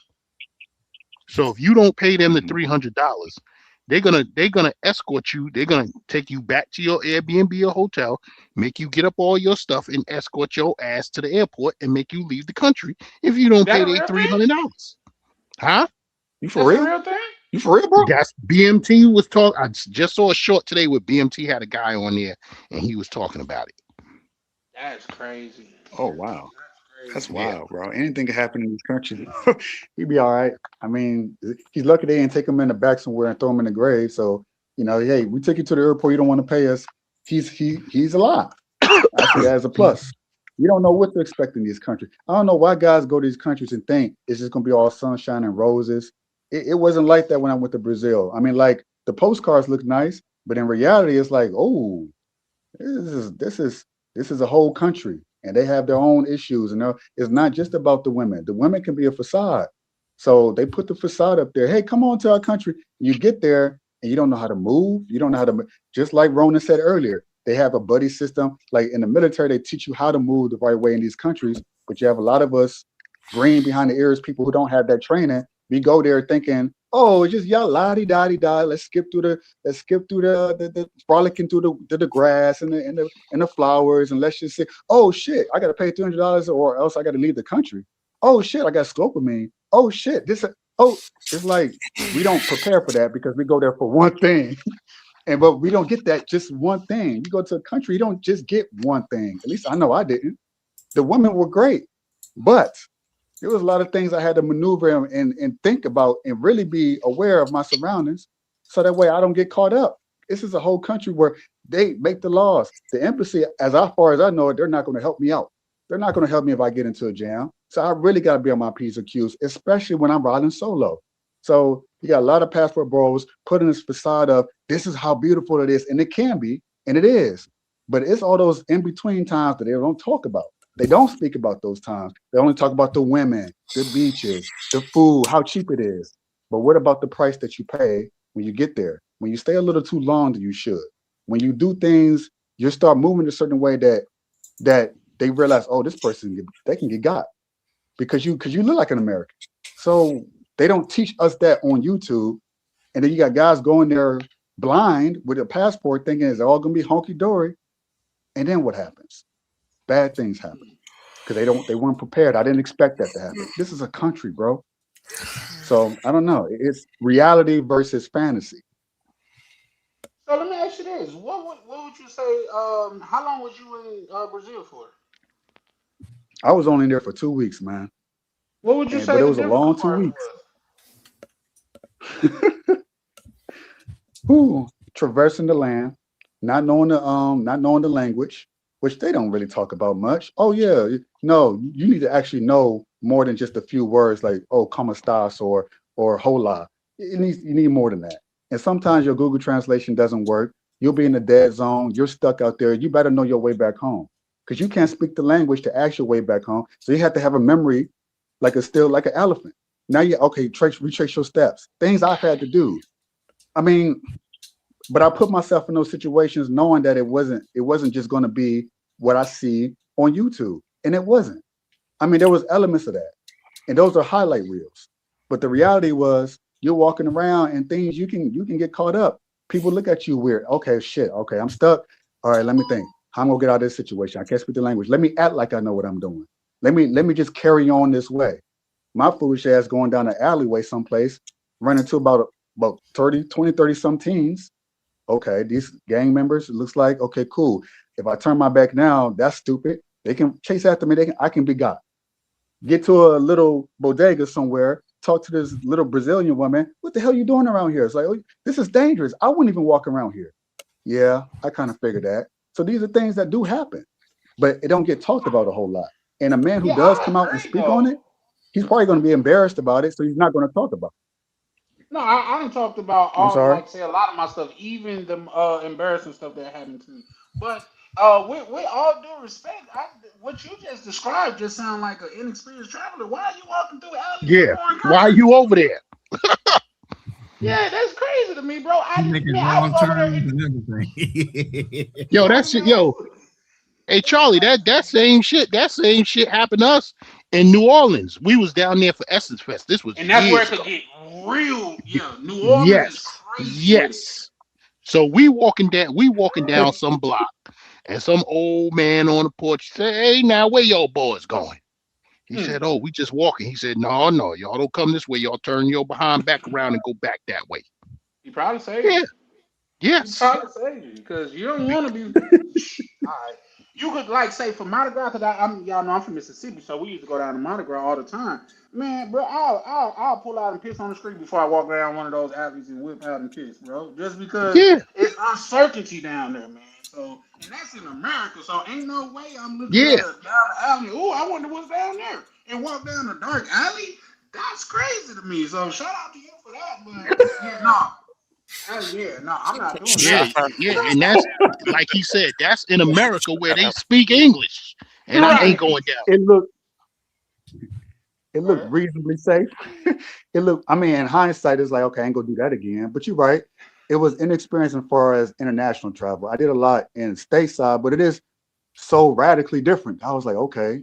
I mean, I'm inexperienced. You're right. But these are things that you won't. You say, well, why would you go someplace that you're inexperienced? It's like, well, how can I get experience if I don't go someplace where I'm inexperienced at? I'm gonna make mistakes. I'm gonna fail. I'm gonna, learn some things. Like, okay, I know what to do next time. Well, here's the thing. Let's bring it back to the United States. You got to know how to move in the States. Like, if you go to California, it's certain neighborhoods that you will be in grave danger if You ain't were going the to the wrong jungles too quick. You ain't driving up in LA into the jungles just to say, oh, I want to see where that scene was. You're not going over there in certain hoods wearing all red. You're not doing that. True. You're not going to certain hoods wearing all blue. So that's even here in Chicago. You could get murked just for having on a different color hat in the wrong neighborhood. They don't even know who you are or what you own, but you could get murked just that easy. So people make it seem like, oh, you go out of the country and it's dangerous. No, you gotta use your common sense, bro. That's why I tell people I don't want to travel out of the country and go to people's hoods. To me, that doesn't make sense. Like I want all that money to come here and slum it? No, sir. Like if you ever come to New York and you get on that A train and you miss your stop and you don't know where, all of a sudden you in East New York and then you in South Side, man, listen, you wait till that train come to the end and turn back around and go back. Don't get off that train. Don't even get off that train over in East New York, Brooklyn, or South Side, Jamaica, Queens. Just stay on the train. And shit, you be lucky you don't get robbed on the train. Hold on, bro. Actually, Go ahead. hey, I'm going. Hold on. What's your name? Because I'm actually going to New York in about a month and a half. So that's advice. I'm going. I wouldn't know that. I wouldn't. I would just go and be like, okay, I do the best I can, do as much research as I can. But there's only so much research I can do. There's only so many people that I know, which I don't know anybody in New York except for one person. So it's like if I don't know what I don't know, unfortunately, sometimes it might be like, oh shit, I know not to stop at that side of Brooklyn. I know not to stop on this train. But that takes time and experience to do. Or I know someone who's been there, like yourself, to tell me where not to go and kind of help me navigate that scenario so I can kind of avoid a lot of those mistakes. But some mistakes are inevitable to avoid. I cannot avoid, even in Detroit, man, there's a lot of mistakes I made walking down the wrong neighborhood. Oh, no, not to do that again. But it took time for me to get to that point, to get to knowing what not to do, what to do, how to move. It's not like an instinctual thing. So that's just the way it is sometimes. I agree with you wholeheartedly, but you got to count your blessings because there's people that made those mistakes and they didn't live the regret. They didn't live the learn from them. Like it was a black guy that he just started with some dope architecture, took a picture of the building, they came out and deleted them. And guess what? He was from my neighborhood. You know what I mean? He just started with some architecture, like, oh, that's a dope building. Let me And they come on, man. Like, so the fact that you get to live through these experiences is a blessing within itself. You're right. I'm absolutely going. But even I can't. I mean, I could, if I just sit back and be like, you know what, if one day I could slip up and I could make the wrong mistake and I might not survive that, but it's either that or I don't travel at all, and like, well, I just choose to, knowing and accepting the risk involved in it. I would much rather live that life than on my deathbed going, damn, I wish I went to Brazil. I wish I went to Thailand, even though I felt safe. But here's I'm the safe. thing. I'm at home. I'm with the wife and kids. But go ahead. Yeah. Y'all travel like you broke. If you broke, then say that. I'm gonna say it just like a female says it. If you broke, just say that. But you travel like you broke too. If you're going on vacation, you should already plan, had an itinerary. If you knew you wanted to go somewhere, tourists can hire tour guides.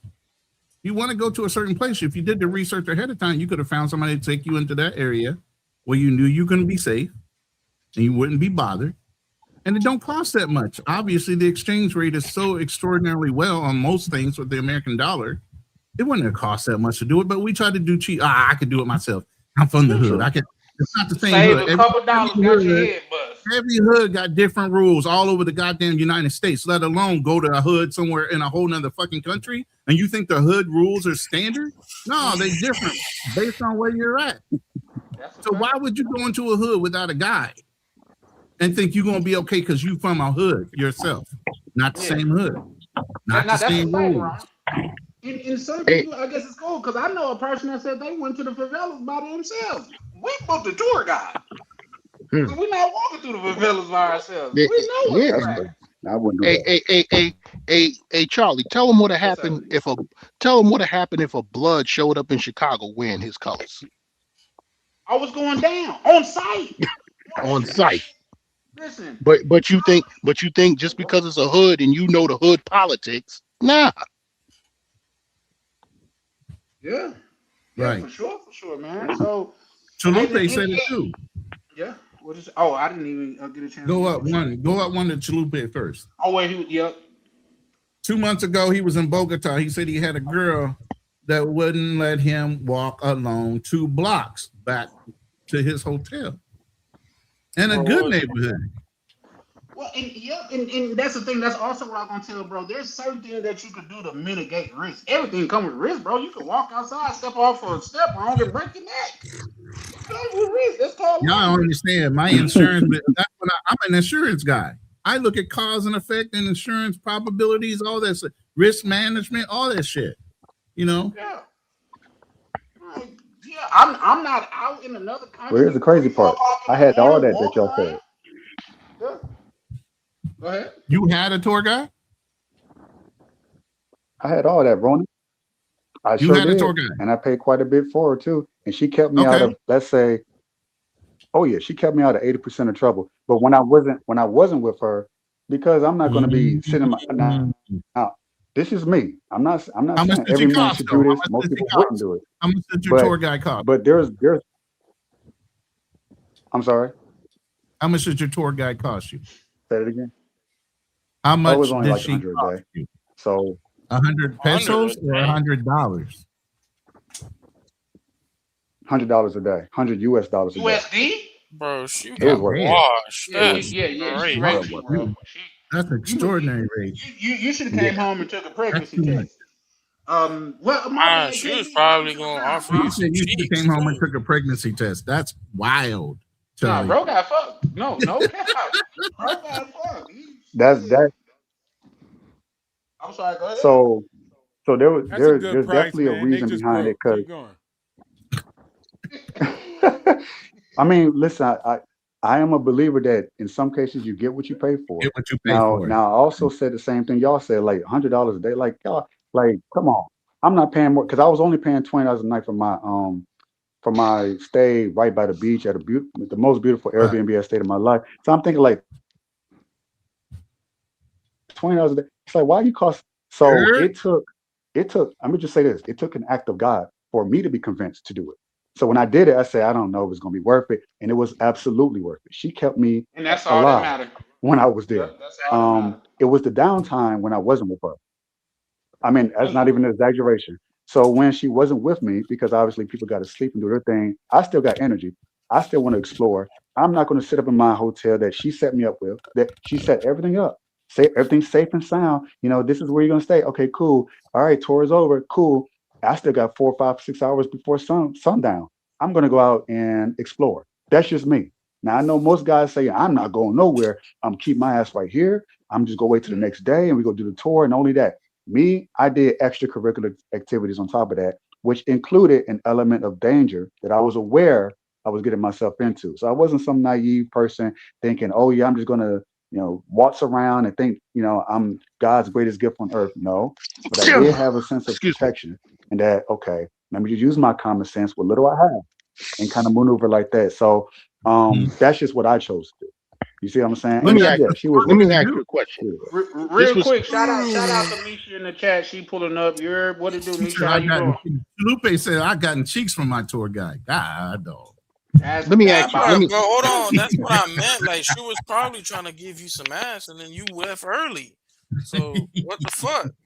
It's probably But what let she me was doing on the side. let me ask them a question. All of this was in Brazil, in Rio, This was in Brazil, yeah. in Rio. No, this is Bahia, Oh, okay, that's different. Salvador Bahia, not Rio at Okay, all. okay. Complete Because I was opposite. going to Yeah, ask you again, how much was Rio is that more of a party Airbnb? city. Yeah, I was going to ask you again, how much It was that Airbnb? $20. Because It I, was 20, dude. oh Lord, one of y'all Yeah. $20 a night $20 a hostel night. cats. Oh Lord. $20 a night hostels. God, dog, big. Bro, Hey, Listen, it was people let them get yo, that damn. soon as yo, Damn, hey, bro. Ron, as soon as the spot say $20 a night, I'm skeptical. Well, $20 a night. Let me see what this joint look like. Oh, I used twin bed. bro. Oh, hell no. to warn I people agree. about the walk up No, just on an sir. Airbnb. The Listen, I Airbnb was might be more. nice on the I, inside. What's that walk up look like to get to that nice looking Airbnb? Because I ain't Mhm. trying to get clocked over the head just man, and get police. I was stunned. You said I you mean, was listen, stuck. I thought the same thing. I said, this is too cheap. I'm like, this don't seem right. And she, again, this is me trusting her. She said, oh no, this is a great area. You know, trust me, it's gonna be cool. And I prayed about it. And then it was like I got there. I'm like, I cannot believe I'm paying $20 a night for this. I was skeptical all the way up until I put my key in the door and opened it and go, yeah. I'm like, I'm really by the beach. This is the safest area. She wasn't bullshitting. And this is the best Airbnb I've been to. And I paid $100, $200 a night for Airbnbs here in the States and elsewhere. And it's like, what? This place that I didn't think was going to be nothing much but a hole in the wall was like the complete opposite. It was phenomenal. So Bro, you I don't was in know. Bahia. It makes sense. Yeah, I Bahia's was. a hole on the wall. Yeah, it's a local spot. It's not no dang tourist trap. It's not a tourist place, so it's entirely different. I lived in Bahia, Salvador specifically for like 5 months. Yeah. It was a whole different place. Uh-huh. The Yeah. topic My- is how Yeah. brothers But I are didn't know that walking going away there. This was my first quietly time. from the U.S. That's what the Yeah, my topic's cousin, about.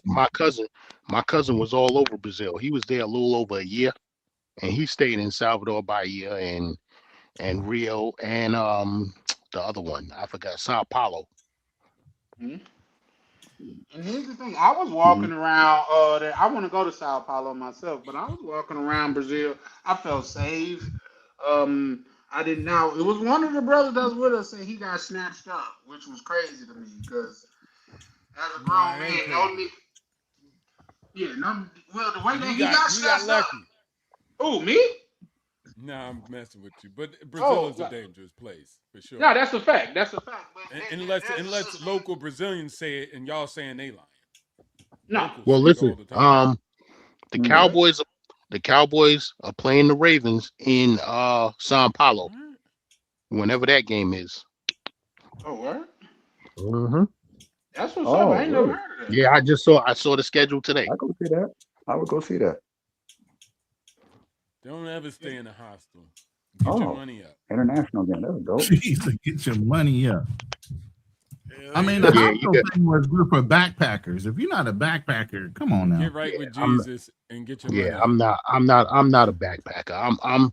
When I go on vacation, I got a big suitcase, a medium suitcase, a Coach duffel bag. Listen, Starburst. and sometimes my suitcase is too heavy. I always got to move shit around. I am not a backpacker because when I Wait, set up in John. these countries, when I set up in these countries, I'm staying 2 to 3 weeks. I'm not there for a weekend. Yeah, for sure. For sure. Even 2 weeks isn't enough. No, I no, no. wish I stayed longer. Well, I'm going to be staying longer. Two I was weeks is asking like about 2 days. I was asking about the quiet walk away, but Yeah, no, we can spend a block on that definitely. Real quick, let me welcome the good brother Sick of the Lies to the panel. What it do, Sick of the Lies? Not much, man. I see Oh yeah, sick of you got a the What lies lies. we telling now? What lies we telling? Come Yeah, on. he's sick of his own lies. you got a nice there- spot. You got a nice up there, spot of color. How much you charging for these colors? up there on whatchamacallit live last night telling a whole bunch of lies. What lies, bro? If you want to smash teenagers, keep doing it, bro. That's on you.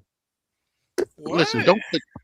don't put that on me. Yo, see, Don't see, put sick that of the on me. lies. I swear, when you This come dude in, be coming out sound of like left the field and barbershop don't now. know what the hell he's talking about. Say what now? Go to NYC the Futures channel and talk that shit. Don't come over here. Okay, bro. I'm responding to what you said. I don't know what you're talking about, but yeah, that's fine, bro. Why is this? Why is your handle sick of the lies? Is there like a reason? Like, Nah, that was Because my he's initial. sick of his own lies. Hold on, who said I'm thinking my own lies? Big That's Gans gang. against the lifestyle. I said it. Big gang. You talking about Billy Full Balls Empty? You? That's right. I said it. I hear you. I hear you. All on the backs of the poor. I hear you. Wow. And like I hear yeah, you. and hey Ronan, that's what he was talking, right? Like he wasn't doing it. First of all, you was never traveling with me. And I would never let a dude like you travel with me. That's number one. Number two, when I go to these countries, I have something that I'm rocking with. I'm not sitting out there on Parker Yaris on Crescente, whatever it is in Sasua. Pablo Crescente. Yeah, looking for what's going on up and down the street. I got what I'm rocking with when I get there. what? You got So you're not in Parque Yaris, you're in Veracruz instead. No, he got a subscription. I feel you. That's crazy. I feel you. Hey, Ronnie, can you drop the link again for me? He about to be the second. He about to be the second dude that I cooked today. God damn. You talking about cooking, bro? You can't cook me if you wanted to. I probably would allow you to right now because I don't even give a damn. Check this out. I got a brand new Breakstone griddle in my backyard. I will cook you well done. You got a what? I got the link in my room. Brand new Breakstone griddle. Brickstone. A Brickstone griddle? That in New York apartment? Yes. Bro, I'm gonna be honest with you. You an East Coast dude. Y'all can't fuck with me anyway. I'm a different type of southerner. I'm a different type of southerner, bro. I don't. Y'all niggas need to be talking. Yeah. Have at it. We shouldn't be talking. You Memphis dudes need to learn a lesson. You and Maya Sasu, two dudes from Memphis. Maya Sasu, I don't even know what that is, but I know you don't. But he from Memphis and he talk a lot of bullshit just like you. Okay. So I guess the shit that you spill, your rhetoric is law. Your rhetoric is gospel. Billy Full Balls Empty. That's your motto. That's your motto. That's the motto that you know of. No, that's what you push. That's your shit. No, I don't push that. Y'all push it. Okay. Ronan, when have you ever heard me say that all my lives? Not on your lives. You only said it one But time. that's your shit, nigga. No. This nigga delusional. He said it one or two times on a live, and it's just one or two. Okay. Yeah. He don't say it on his live. He said it while he was like broadcasting from that country. Yeah. What do you say? I was in that country. Okay. I was in that country. I was drunk. We was having a good time partying. I get it. Yeah. I know you get it. Say no more. But what about them? Ain't nothing wrong with having a motto. What about them? What about all them lies you was telling on Mariah Sincere channel last night? What lies, brother? Oh, you was on Mariah Sincere? You over there? I was. You over there sipping on the? Oh my god! I was. Tell me what lie. Tell me what lie, brother. Oh my god! I think Charlie can vouch for me, bro. I don't lie. You talking about you don't participate. Man, stop. When say that, brother? You listen, you getting on dudes. You get I said I do that.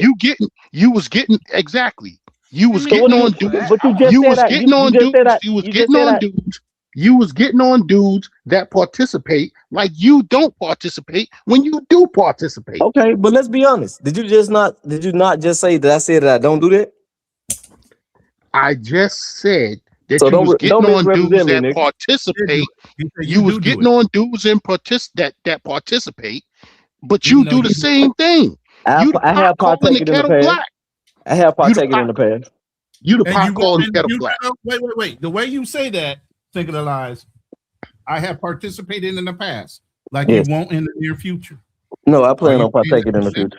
All right, so don't say it like that. Didn't I tell you he's sick? He's sick of his own lies. I'm not sick of my own lies, though. I'm not even saying you, love, big gang. Yeah, you Look, not. I guess you're not sick of your own lies because you still lying. no, I know my reality. I don't do no lying. So, but I also You understand that like guys Tony. go, look. You like Tony Montana, right? You always tell the truth, even when you lie. No, I don't lie. I feel like I don't Speaking of lie. Lies is a mechanic in Memphis. I don't know why.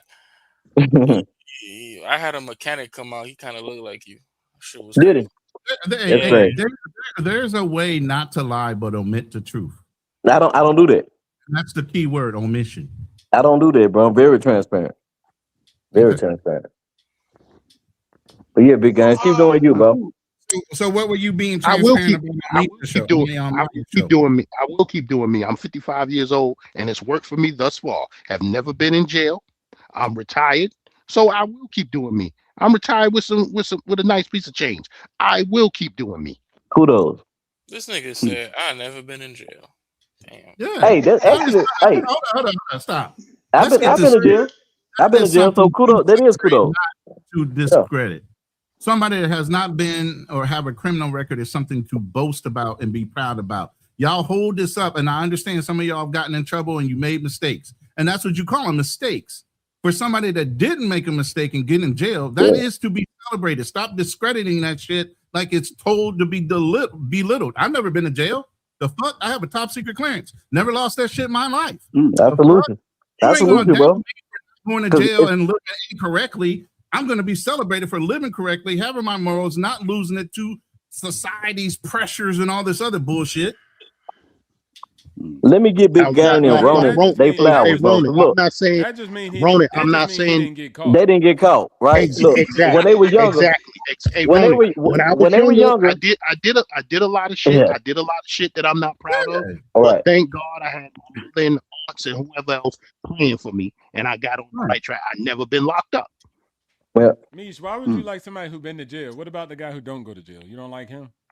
He do the same thing. No, she didn't say that. She just said, that's kind she said she liked her jail guy. No. I know. I'm asking her, right? Does he have to go to jail? What if he can do go the to same jail thing and and make get caught? up for they can have second times, second tries. As long as you pay for your crime, whatever, hey, go out and do the best you can. But if you keep on bumping your head against the wall, repeating yourself, man, come on, get out of here. I'm That's just not asking, celebrated. is it the aspect that she like he been in jail? Or No, is she it said she liked her jail guy. She didn't say she said she liked her jail guy, her particular jail guy. Okay. But is it because he went to jail? No, I think she just loved him. That's her husband. Exactly. All right, cool. Yeah. Cool. Yeah. Well, she said criminals are so much fun, so she's talking in general too. So What? Go back. Who all on this, John Charlie? I know we got Ronan, we got You OTO. can't see. You don't got no. Yeah, you got got Fearless, myself, Big Gans, Financial Frontier, yourself. You got Benjamin and Charlie. I just took the what's name down so you can see all the names. Fearless is doing stuff, so I'm sure he'll pop in and pop out as he hears somebody say something fucked up. I'm listening from behind the scenes that y'all scared little people. OTO. I sent you, Ronan, where I was in the favela by myself, rolling. And I go to Boca Raton and I go down to Santa Fe solo. Look at you. How y'all? Hey, that's not wise, brother. Look, no. I've been going there for 10 years. Fearless be capping a lot. Listen, Fearless be capping a lot. And the reason I say that is he's very like he looks like he belongs in several different cultures without even looking like he sticks out anyway. So you can walk around if you look like you blend in. Bro, they know you, bro. We don't even walk like them. They know us when they we ain't gotta say shit. I've been told that too. They told me bro. Look, until I was you know, American because of the way I walk. a female in Colombia told me. I was like, well, Charlie, she told me. Okay, go ahead. I sent you what's that? No, go ahead. No, she told me my fingernails. She's like, I guess their fingernails are thinner or some shit. She said, like, when we walk, I guess, with pride. They slumped over type shit. They know you're not from there, bro. Yeah. Whether you say anything, I don't care if you don't cut your hair, you got a dirty t-shirt, they know you're not from there. I want them to know I'm not from there. That's why they don't. Like I said, I go to the strip club down in Santa Fe every time I go. But he riding on the back of somebody's motorcycle. You know, he drove through it. He didn't walk through it. He drove through that shit. Oh, I was in the favelas. I couldn't drive to the top. I wasn't gonna walk to the top. That's a long. Yeah. They gave us a ride to the top too. No, that's what's up, Ron. I just said. Wait, hold on. So y'all rode? I Yeah, sent y'all, those y'all to ain't- you. y'all ain't about I that sent those life. to you, Charlie. If you wanted to show them on the live. You'll have to show him. No, I don't. You don't have to show them. I just when somebody said that you went in the favela, I roll up there. I take the Hold up. pictures at the top. But let me Hey, ask you. Let me ask you this, Fearless. So would you recommend people? Would you recommend people that don't know Brazil like that to walk through the favelas by themselves? Favelas? Fearless, you still there? No, see, he act like he didn't hear that part. Hey, he probably Was didn't there a today. question? I'm sorry. Oh, go ahead, I go got ahead. somebody talking my Nah, back. he got a real life, so he was doing something. Go ahead. That's cool. I said, would you recommend somebody to walk through the favelas by themselves that don't know the favelas? I wouldn't recommend you going to some place you don't know. It's how you carry yourself. It's how you present yourself. I mean, if you don't put yourself in stupid situations, I'm always got my head on the swivel and make sure that where I'm at. Now, I might not walk there at night. I might not walk there. Okay. I'm knowing I'm not going to walk there, So I'm going to put myself in the situation that's best for me. Even when I go to you know how to handle yourself. Santa Fe, If you say if that it's out at loud, a lot of nighttime, people don't know how to handle themselves. It ain't even it. I think that's a look. Hey, I'm glad you feel you can do what you're doing. Go there. You lucky. Brother, let me tell you something. I didn't earn I wouldn't give him my name. I earned it. I feel you. But I'm just saying for people who probably watch this and want to do it. This is what I'm saying. I would They not may work for recommend you go to Fearless. Santa Fe. I wouldn't suggest it. That's just like going to Compton and you ain't from there. Like I wouldn't They're gonna suggest look it. out of place. They're not gonna look confident. Exactly. Most Everybody guys that say passes me, I look them directly in the eye. It's just how you move. There's certain places you move. What criminals go is they always gonna go with the easiest prey first. Yeah. Just how it is. Now I don't do stupid stuff. When I'm leaving that club at 1:00 at night, I had a dude just call me a taxi. I walk from the club, they walk me out. I'm in my taxi and I'm gone. So I'm not standing out there. But usually what happens in those places, except in the US sometimes, even when I go to DR, the travel police, or they call them the tourist police.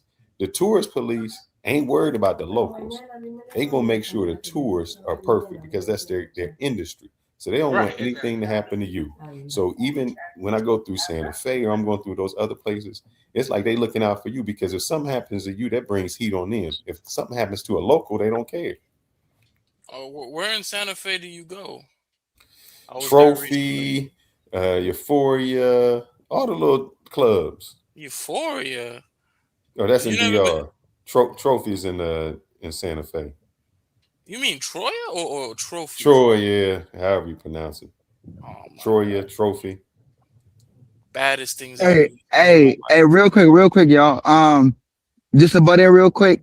I was very interested in that little back and forth that Fearless and Misha was having about the hood persona and everything. Cause I ain't gonna lie to y'all. I am attracted to some of the same women that these hood dudes be getting, but I know that I can't get them because I stay in the house a lot. I know I can't get them because I don't got no bodies or I ain't trapping. I know I can't get them because I don't got a record or I'm not this and that. Hey, bro, just watch porno. Because of the. Hey, let's call it corn. Watch corn. Now here's where I gotta say you gonna hold on, wait. Just let me finish. Okay. Because of the aesthetic.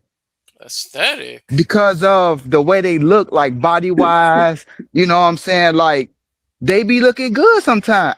I'm not even talking about like the lashes and weave, all that. I'm just talking about like the overall look.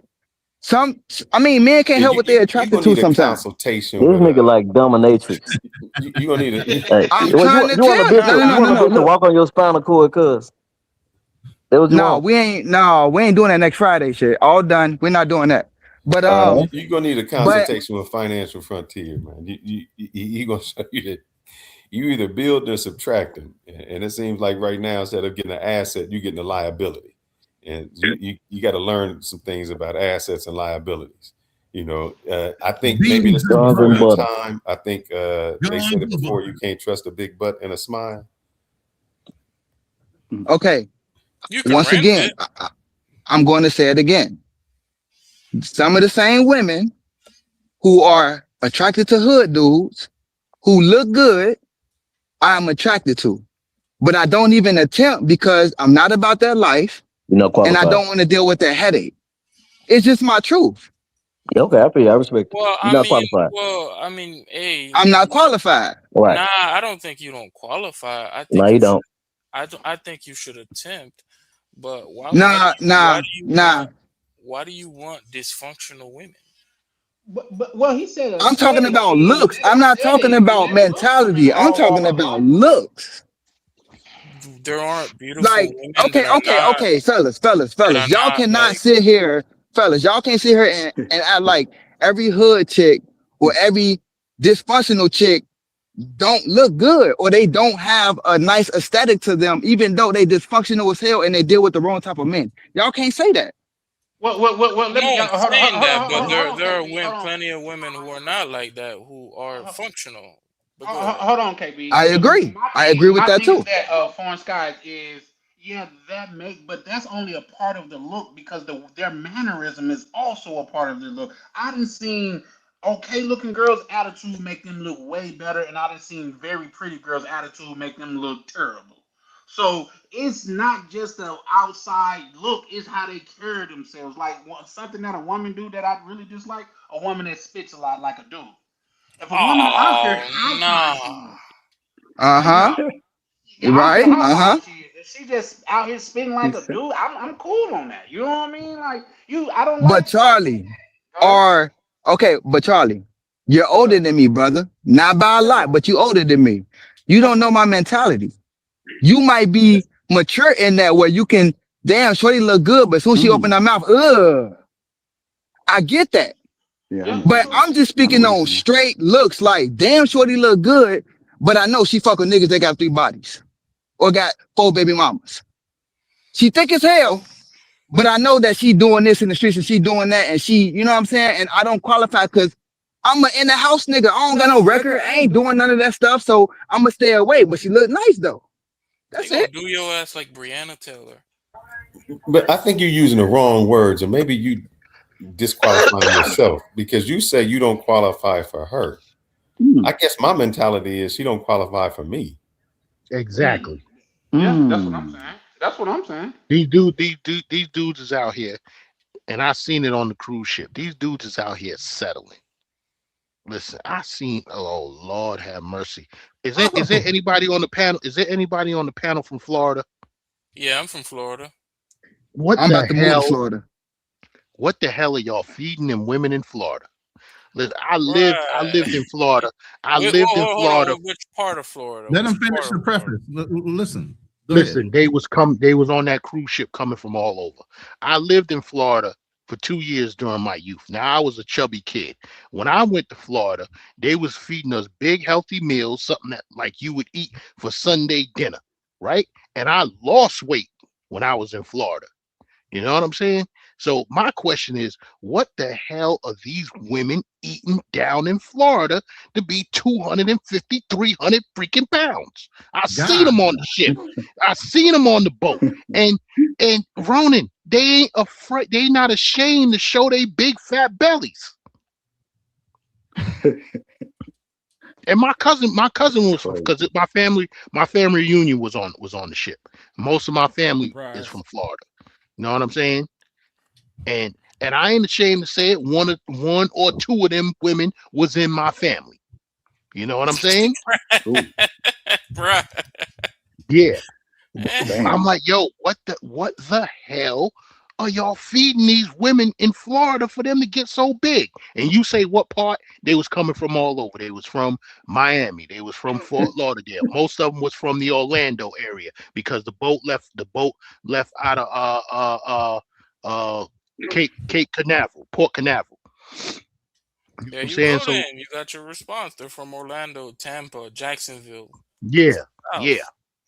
You know, the only thing, there's no real, I don't want to say beauty standards, but it's not like South Florida where you have these rich guys and it's super competitive. It's Orlando. About the only jobs that there are there is related to Disney. Yeah. Service job. Hey, and brothers, I don't be coming up here to get judged. And I don't really care about being judged. I come up here for the game. I come up here for the wisdom. I come up here to speak my opinion and my piece and to speak about how other men speak. All you fellas are more traveled than me. Some of y'all make more money than me. Some of y'all have had more experiences than me. So when I come up here and I give my opinion, I'm looking for the feedback of the wisdom, the knowledge, a little bit of the guidance, the understanding. Not to be judged, just to FYI. Question: How Also old are you? FYI, also FYI, just He's don't forget 34. I'll get more broads too. I'm So add that 34. in there. What do you, bro? I'm just messing with Yeah, with the comment that's showing now, yeah, Pretty Woman was a movie. I'm not trying to be. I mean, but what's wrong with being 34 and still getting the knowledge, still getting the game? Nothing. What's wrong with that? No, nothing. I'm still, bro. I'm older than you, and I'm still picking up. You good, Porn Skies. Like I Yeah, said, you good, bro. like you said, Yeah, because fellas, I look at this as a brotherhood, not a judgment. You know what I'm saying? When OTO talking, when Phil is talking, when big games come up, I done seen big games on a lot of panels that I listen to.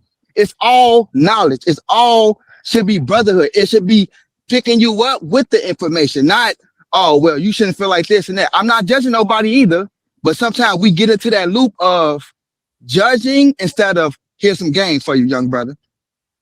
Well, I to don't be think he's quite wrong about honest that. with you, I'm probably not. We're not even probably the first people who've told you this in your life. Most likely, you've probably had other people say this to you in your life. What exactly are you hearing here that's so revolutionary that you don't So, already hear other KB, people telling you? what's the key word? Probably. You don't know. Probably. You don't know my life story. I don't know yours. True. Wait, no one told you not to date dysfunctional women who are like No, gonna send obviously. you to Look at the prison? comment. Look at the comment. Ah, my You bad. can say a lot of things. Yeah. I want to read that because I think it's quite interesting. Misha writes, she I think said, he was looking. niggas don't want to put in the work. Change her environment, show her something different, take risks. If it don't work, try again. That could get very expensive very fast, though. Yeah, that was my comment when I said I don't believe in Pretty Woman. It was just a movie. Right. That's And not real then, life. then how many times you gonna fix a chick up and you gonna see her down? You gonna put your investment and time into her, and as soon as she get up on that pedestal, she leave you and go goddamn it rock with the dude next door.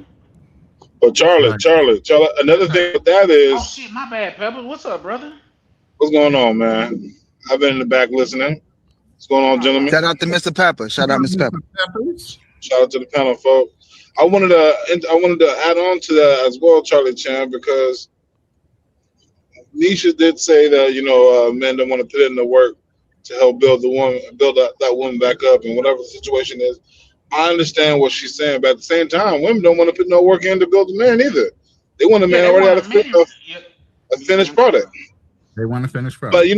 But it's okay to have own preferences. You know what I'm saying? It's okay to have our own preferences. Yeah, I'm at an age that I need a finished product. I can't. I can't teach nobody. I can't teach you how to be a woman. I can't teach you how to do womanly things. If you're not coming there, I need you ready made. I don't think women build men. It sounds like she's talking about. Yeah, they do. It sounds like she's talking about she wants. I mean, like thrills and excitement, like a theme park, and that's cool. But my thing is, if I'm not exciting enough for a woman to just be in my company, then if you need all that extra stuff, the jewelry, the theme parks, the vacations, if you need all that extra stuff, then it's not me that you want. It's the lifestyle. It's all these other things that have nothing to do with me, right? All this stuff is extra in addition to me. So, I mean, yeah, if she's saying that's the kind of man she wants, then she, hey, go get that. And a lot of women get that, but then that's not sustainable, right? Because she's attracted to not you, but what you can give her and how you can give her a lifestyle. Wait, hold on. I'm not I want falling to say for it, this. though. Yeah, I gotta stop listening to what they say. I don't give a dang. If you look at the information, they don't get it. Most girls are with regular guys that work regular jobs, and they both make the same amount, or the guy out earn them by 10K. And everybody's fat, and everybody's with fat people. So that's just the way it is for the most part. Now, somebody says something different, like I want this guy, but that's not even true. right? Right. Because if that be the case, Right. I got all the 6. I should have every single girl in the United States. It don't work out like that though, because they want other things. They just saying that. They just talk. It's just internet, like Ronan was saying. You in a bubble that keeps telling you that, and people are saying that, and you got to ask yourself: are you rich, and do you get cootie cat? And if the answer is yes, then there you go. Most women are doing that. They with regular guys, and they not finished products. They not at all. Some of you guys still son husbands, and your chicks with you. Some of you guys don't even know your career, how much money you make on a monthly basis, and girls are still with you, duck sicking with you. So at the end of the day, most people are just with regular people. God damn, bro. Why we always That's gotta true. talk about pussy every live? Damn, man. Nobody talking said about it money, like that, but but you you wasn't did. here. Technically, we ain't talking about cat. We talking about you know knowing our Right, own man. worth, ain't we? Example. I'm talking about Yeah. that. Man. You come in We on the talking about back knowing end. your own worth. Look, Right. this is why we know KD is young. If This somebody is why we drop know down, you KD can is come young. up, but the panel's full right now. This is I why can we know only have KD 10 is people young. up. The only thing he picked up on was Cootie Cat. I think he been. I think. I actually think he was being sarcastic. Then Cootie Hey Cat. Charlie, Yes, I'm gonna sir. drop down. All right, brother. I'm gonna drop down. But question for All the right, come panel: on. would y'all Yeah. rather build yourself up and then get your woman, or would you rather have a help me build you up as you go along? And I'll land there. Helpmate. Nope. Build myself up. Pepper said I'd helpmate. rather build myself up. Facts. I prefer helpmate. I'm doing it alone, but I actually prefer. Okay, go ahead. After I get there, I mean, I'm can doing get it that. alone. I'll build myself up I first. can I do don't it need that part in the assistance. I can train her after the fact. That's a fact. Before you drop down, what do you rather? Yeah. Foreign Foreign Sky. Sky? Hello? Foreign Sky, hear me? you there? Where'd he go? He's still on the panel. Homie Foreign ducked Sky. off, boy. You gone. Yeah, he said Yeah, that. but he I'm didn't giving it drop. up He out there. said he was gonna ask the question. We asked him back the same question, but he didn't drop. But He he's gone. not here. I don't know if it's not working. Well- And he can't hear us. Me personally, I mean, I'm doing it alone. Who I was can in the do it back? alone, but I would rather not do it alone. I thought Oh, FedEx was you were married, right? Who? I thought Felix? FedEx was yeah, he was married, right? Fearless is married. Yeah. No, I think that was Dominican. that was just Benjamin that just said that. I believe. Oh, okay. That wasn't Okay. really. Yeah, that was me. Yeah. I'm just saying, Okay. I'm doing Go it ahead. alone. I could do it alone, but I would rather not do it alone. So if I, that's just how I personally feel about it. It's possible. It's just not. It's not. It feels like you're missing something. I can't put my finger on what that is. It's but I know it's missing something, and that's that. It's that doing it with someone else. It's not wanting someone to build me up, but it's something. It's an element that women do provide, and Correct. whether it's I agree emotional or with you. spiritual core, That's a that fact. that will inspire you to want to do more than even you think is possible. I know that, Negative. but Negative. Yeah, you know what I'm saying? I Yeah. disagree with that Yeah, part. you wildin'. You had told me until you got I there. told You you. had me Nah, I until you got told you, there. Charlie. Nah, you gotta stay on this side, Charlie. You can't come back to the other side now. Damn. I was with him. The person, like, I was with him. Like, yeah, Nah. no, Hey, that's no, I'm the same way. Listen, That's listen. how he reeled you in. And Benjamin, then he, I'm gonna back you up, Yeah, Benjamin. yeah. Benjamin, Now, I'm gonna back you listen. up. back I'm him I'm up, gonna Vernon. back him Back up. him up. I'm gonna back him up too, because Yeah, go ahead. Go ahead. we supposed to build each other up. We supposed to help each other. Yeah. And the families are supposed to help each other. And that's what the legacy is about. The legacy is about. You as a man, your parents supposed to help you and your wife. Her parents supposed to help her and her husband build that family up, because y'all gonna have kids, whatever it's gonna take. And that's what the legacy is supposed to be about. And then you do the same thing when your kids are grown. You supposed to help them Mhm. until they come of age, and even when they get married. You know what I'm saying? That's the way it's supposed to be. That's what family is The way about. it's supposed to be. It is the way it It listen, ain't no I'm other. sorry, if it didn't go right for you, brother, but that's the way it's supposed to be. That's pretty funny. Well, he's It a ain't supposed to go multimillionaire, like so he that. would he would say, "I did it Exactly, by myself." exactly. You Right? can say whatever you want to say. It's And he's cool, not man. right. He That he that He's not that he was wrong. might be hey he hey might be a, hey he that he that might was that you was might cute. be you That might was be a cute. Let me you say why might be not you Benjamin. might be a multi-millionaire. That You was might be cute. a multi. That was Dan, cute, let man. me back up. Let me also back up Benjamin and what he's saying.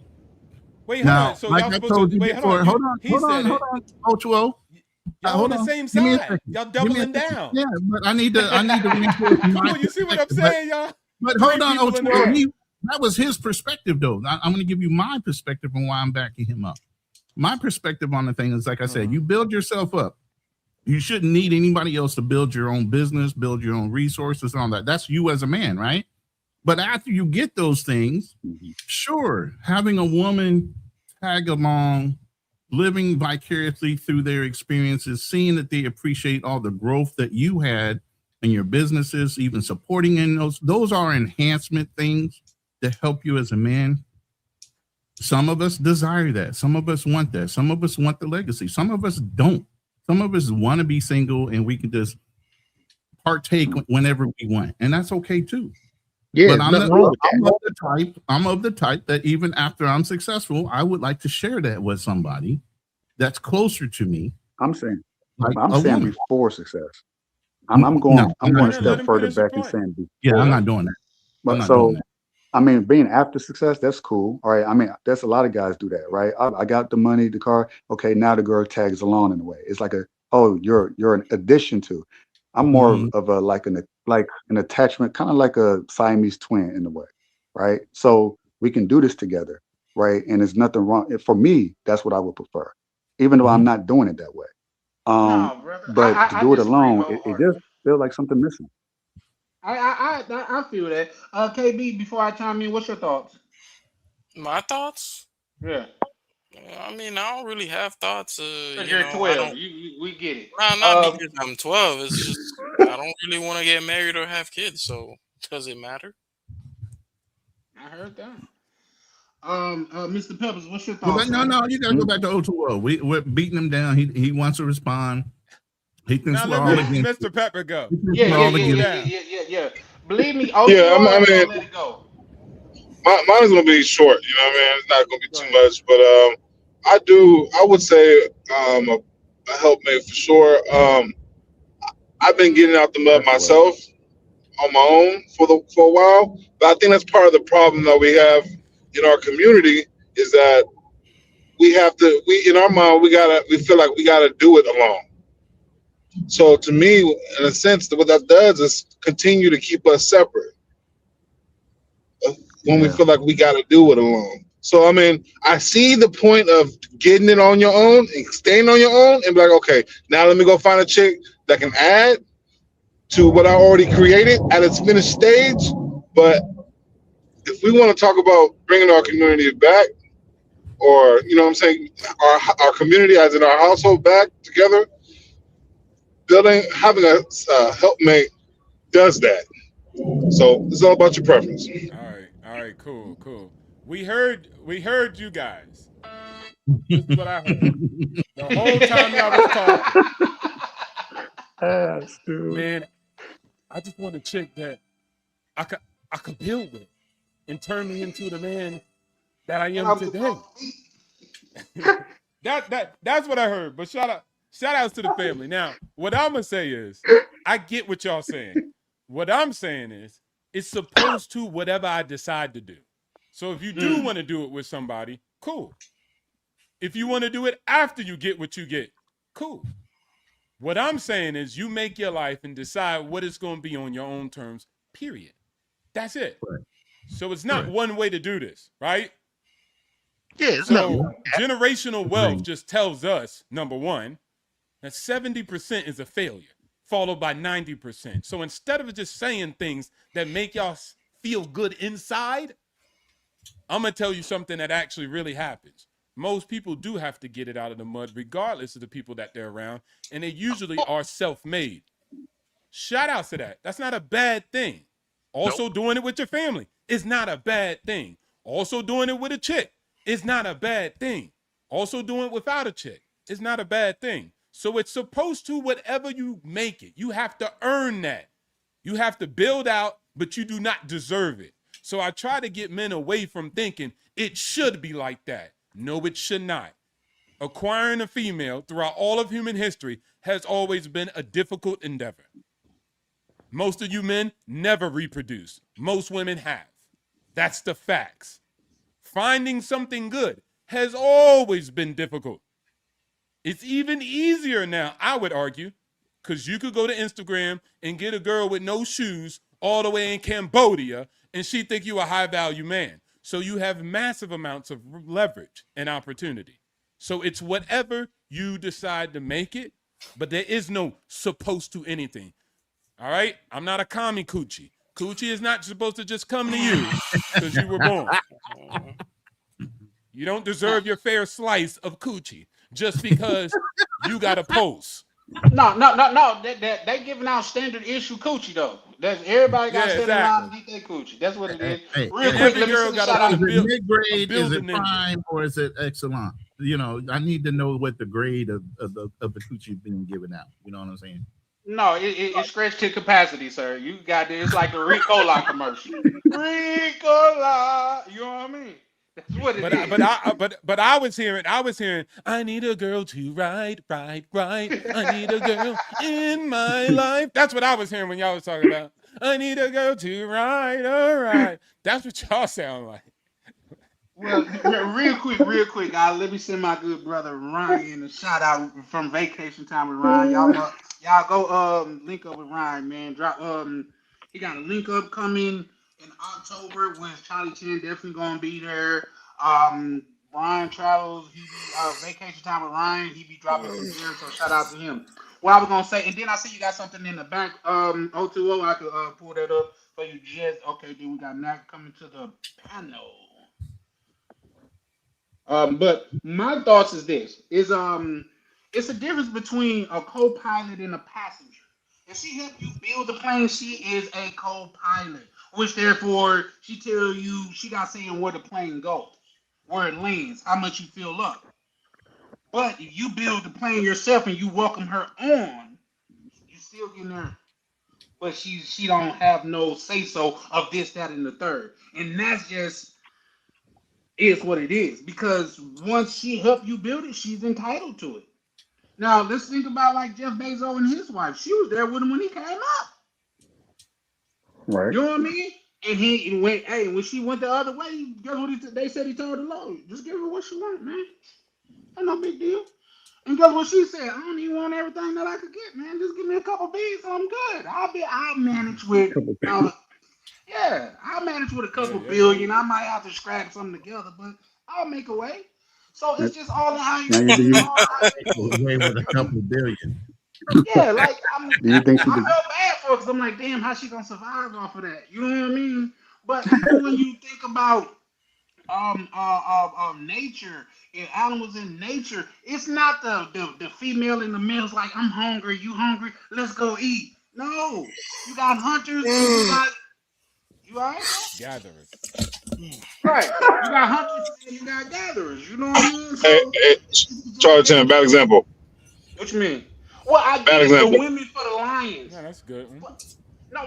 No, hunters and gatherers. That's a bad example.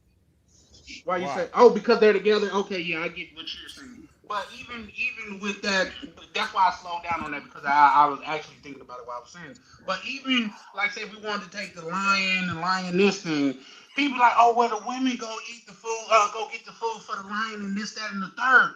Do you know his job? Because 4 or 5 hyenas could take food for the lioness.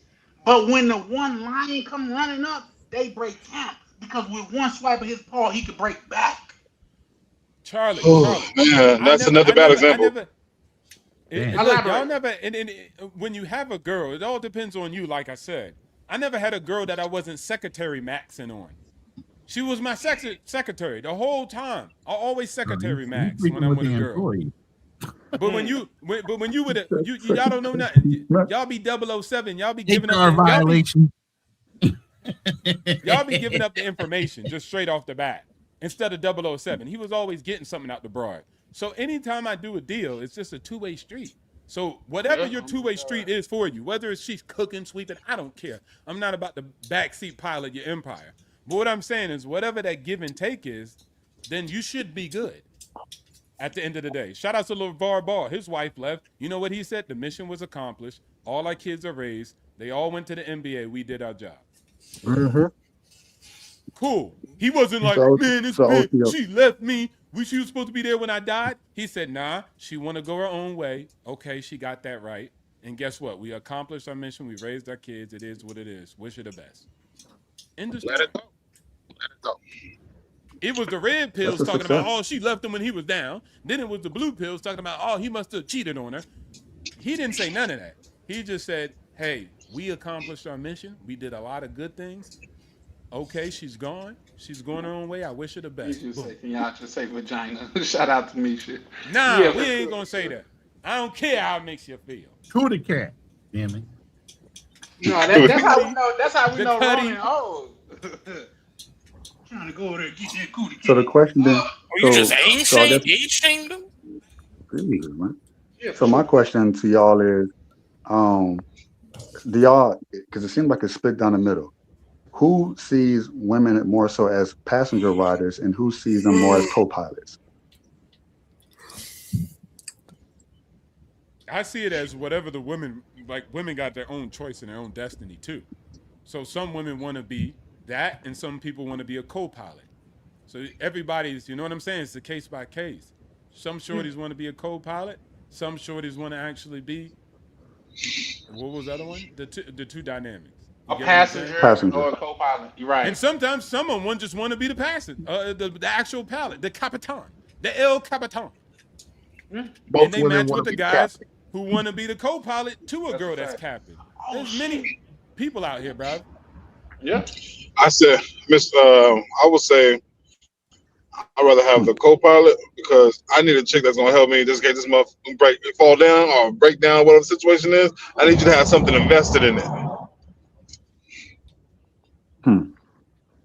The passenger just gonna be like, dang, this thing going down. Well, this thing going down. Oh, well, this thing going down. Well, shit, do something. Help your boy out. I'm number one, but I need my number two to be there. I am doing something. The captain knows where the parachutes are. Right. Cold-blooded. Cold-blooded. Yeah. So, but yeah, Nack. I see, and the reason why I say that is because, and this is just my mind thinking, if you need a woman to get to who you need to be, is that really who you need to be? I don't think that's what the question was. The question is, would you rather have a helpmate or not? And no one said I need a woman to get me to where I need to be. Well, that's what it's Some like. people Well, said that. Some people said that. Some people. That's a whole different question. Well, that's what some people said for sure. But at the same time, me personally, especially like maybe when I was younger, yeah, let's lock in, let's be high school sweethearts, whatever. You know what I mean? But at this age, I just want to lock in, and what comes with it comes with it. That means when I could be happy when you come, and I could be just as happy when you leave. See, most of us are Gen Why X. somebody keep yawning when the brother speaks, man? That's foul. That is crazy. Nigga, it's like 11 p.m. here, man. I'm tired. It sound like Then take your ass to bed and drop down off the panel. You the youngest one Oh, on the panel man. talking about retired. You the youngest one on the panel talking about. I'm You can mute yourself. You can mute yourself, bro. You could drop your ass down off the panel and take your ass to bed like I'm about to do.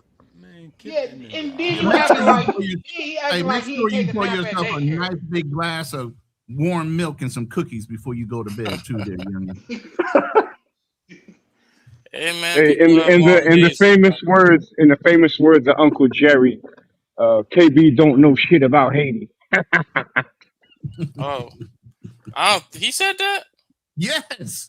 Hey, Yes, he did. Damn, that's a damn shame. That's how addicted to YouTube some of y'all are. That y'all will sit on here and be snoring and whatnot while there's a live going on and people are talking. That's disrespectful. Take your ass to bed. He's being catty, bro. He's doing it every time. Nah. Speaks. It's not being Every catty. time Charlie Chan speaks, he starts yawning. I'm just That's doing catty, something. bro. Stop it. It's not cattiness. I'm just up because I'm doing a little something right now in the background. That's all. Yeah, but you can still press anyway. the mute button. You're right. Hey, Yeah, etiquette yeah. is something you got to teach, and the young brother still doesn't know not only about his culture but etiquette.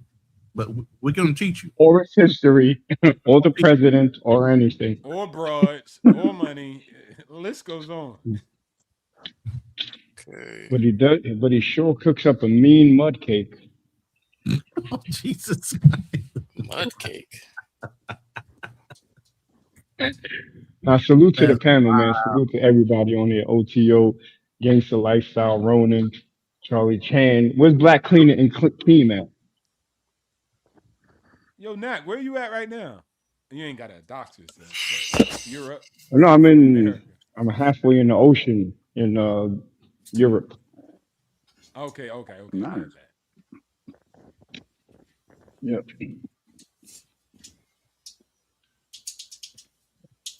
So wait, hold on. So what's your take? You wouldn't be the man you wasn't today without a woman, or what? I mean, what you think? Oh, dang! He done dropped out. Oh, well, he's on a cell phone. Most likely he's on a cell phone I'm working. getting ready to drop down. Yo, y'all have a good night. That's right. I'm going to bed. Yeah, Grandpa. Pop. Yeah, I wish. Listen, my son. He just got $1 million deal to do tomorrow. He got things to do. That's all. No, I'm retired. I ain't got no. Listen, all I do is sit. All I do is sit at home and wait for the check to hit the bank. Fly fishing. No, that's right. I'm watching grass grow. I ain't fly fishing. I'm watching grass grow. Listen. Oh, we that's got right. I wish I could be grandpa. I wish I could be grandpa, but I want to salute to my 27-year-old son. He ain't think about having no kids right now. He on his purpose, which I'm proud of him for that. Mm-hmm. Yeah, New York people are interesting. I'm gonna have some fun in New York. I can see. Where are you going in New York? Where? It's gonna be Brooklyn, Brooklyn area. But I couldn't give you. I mean, I've never been. Stay your ass downtown Brooklyn. Don't you get on that A train. Don't you get on that A train going towards Queens. Where are you watching grass grow in New York? In my front yard. In the chia pet. There ain't no grass out there. Okay, that's what you think. I mean, it can't be much different from Detroit. I can imagine. But I don't know. I'm about to go find out. That's where you going wrong right there. And listen, you coming to Brooklyn, homie. And if you staying like if I don't know, wasn't you the one that just stayed in a $20 hostel? Dang. That was me. That was a shot. Yeah, if he's staying in the $20 a night spot, he ain't staying in the downtown Brooklyn Hyatt. I know that. Because that spot costs some money. He need to know where that grass is, because that's where he's gonna be sleeping. So whatever that grass is that you're talking about, drop him the location. All I know, if you staying in downtown Brooklyn, homie, you better be careful. Don't walk too far. You make a wrong turn, and you'll end up at Farragut Projects where you don't want to be. You'll be in those favelas again. Everywhere. You'll be all right. I mean, yeah, I'm not gonna lie. Yeah, they make it great time. Yeah, they make it sound like Gotham City, but you'll be all right. Yeah. Hey. You know, it's split. Listen, he Some sounds people like say the it's type that amazing. wants to walk around and explore. Like I said, if he in downtown Brooklyn, he make Look around and explore. He make a wrong turn and end up in Farragut Projects. That's your ass, nigga. Look around and explore. That's great. I mean, he's not wrong. So I got to be much more careful, more so than I was in Brazil. And I've been all over the country. So New York is going to be different. That's why I'm listening. Different people from New York. I got friends from New York. Hey, Big Gang. Yeah. Big Gang, do y'all got some safe alleys he can walk down? Wow. Listen, I already know this dude. He gonna say, yo, I want to go see where Jay-Z from. He gonna take his ass over to Marcy Projects thinking that is sweet. I don't think it's that big. Yo, I don't know about safe alleys because I heard they have rats as big as cats to handle your ass. I don't know. Yeah. Out there, you could see goddamn it, a rat in a pigeon fight. I ain't like, what? This some National Geographic shit. Like a rat in a pigeon fight? That's crazy. And I thought that was I had someone told me some shit like that. I thought, you lying. New Yorker. He said, I got a video. Like, what the fuck? He showed me a video of a rat fighting a pig. It was weird, bro. I thought it was AI. Man, I took this video myself, homie. You think this is not a laughing matter? I'm like, bro, this is what I'm stepping into? Now, Detroit is rough, but New York sounds like it's a whole different breed. So, yeah, it's going to be a learning experience. Shit. Yeah. Man, shout out to you, though, man. You're not going to learn unless you know. He gonna be in Brooklyn. He gonna be in Brooklyn. He gonna see some fine ass women, some fine ass Brooklyn women, and then as soon as she start talking, he gonna, what? Why you sound like a dude? Yeah. Mad masculine. What you doing, homie? It's two states where I absolutely won't fuck with chicks from. I'm in two places I won't mess with chicks from. That's Chicago and that's New York. Now listen, I hear they got some fine ass women in Chicago. They do, but for one, that's backdoor gang, and for two, I don't see. Here's the thing: I'm of the age big gangs to where I don't like my woman to call me gang, squad, queen. Don't call me none of that. Yeah, you know what I mean. I'm cool with that. As far as New York go, I've never seen so many women. And listen, that's how the New York chicks. That's how the New York chicks are. That's how the New York chicks are. You gonna think, you gonna look at her, you gonna see that long hair going down her back. She pretty and all that, and then when she talks, she gonna be like, "Yeah, what up, bro? What's good, bro?" Yeah, you gonna go tap her on the shoulder. She's gonna be like, "What up, gang?" Like, nigga, what? Nah, man, that's good, man, bro. I hope you lying. I hope you are. I hope you exaggerating. I hope you fibbing a little bit. I am not exaggerating. Shit. Chicago dang, bro. On the sky said, "What's up, my boy?" You're gonna hear her say, "What's up, my boy?" What's up, my boy? Like, nah, I'm too old for that. They say bro now. They say bro now. That's the big word. When they talking, every other word is bro. Yeah. What part of I think I just go to Manhattan, then Upper Manhattan, and just chill out there. It might be my style. Okay, he gonna go to Harlem. Let me go uptown and see my people. Now you really gonna be in for it up in Harlem. Cause now that's where you gonna meet the real fine ass women. And she gonna be talking a whole lot of shit. She gonna be popping shit. That's them Harlem chicks. Them Harlem chicks is just like the dudes too. You know, Harlem dudes like to show off. They pop a lot of shit. The women do too. Hey, big games, is those the chick that Cameron said he won't even date? Yes. Yeah, Cameron said I'm from New York and I won't even date him. Like, shit. That's crazy. That's crazy. You say, what part of Chicago did you go to? I done been to Chicago actually a couple times, and I didn't like it no time. I went, like, I didn't like it's just Chicago weird. at Like, all. now, mind you, the first time I went, I was young, so I was like, why is that box flashing like blue lights? And it seemed like there's a camera on it. And then, like, why is niggas directly across the street in front of the camera, like, with all these big ass white t-shirts on? Like, don't y'all know y'all on TV? Nigga, like, it's crazy to me. So I guess. And then he gonna go up to Washington Heights. He said, "You know what? Fuck all these black women and all that. I'm going up to Washington Heights, get me a Dominican." No, papi. Me marry papi. No papi. Me no do that no more, papi. So wait, so he can't go to nowhere in New York? Damn. He trust me. No. He could go to the airport in New York. Leave that motherfucker. He gotta go upstate? He can come to my borough. Staten Island. Come on, 10304, Park Hill. Come on out there. Buffalo? Isn't that Jersey? That's Jersey, ain't No, Staten Island is not Jersey. That's what you think. it? You sound offended. My bad. Hey, all the New York cats take their boroughs serious. Like, it was one dude. Where was he from? Harlem. I think he was from one of the big gang guys. And what's name said he was from somewhere. Oh, bro took that like he said something about his mom. No, nigga, I'm not from there. Don't say that again. I'm like, oh, chill. He just made a mistake. Man, don't gut him. No, I kind of understand that though, because it's kind of like that in LA too. I mean, in Los Angeles, you can't be, if you got somebody that's from Compton, you can't say, oh, they're from, somewhere else. You know what I'm saying? It's going to be a problem.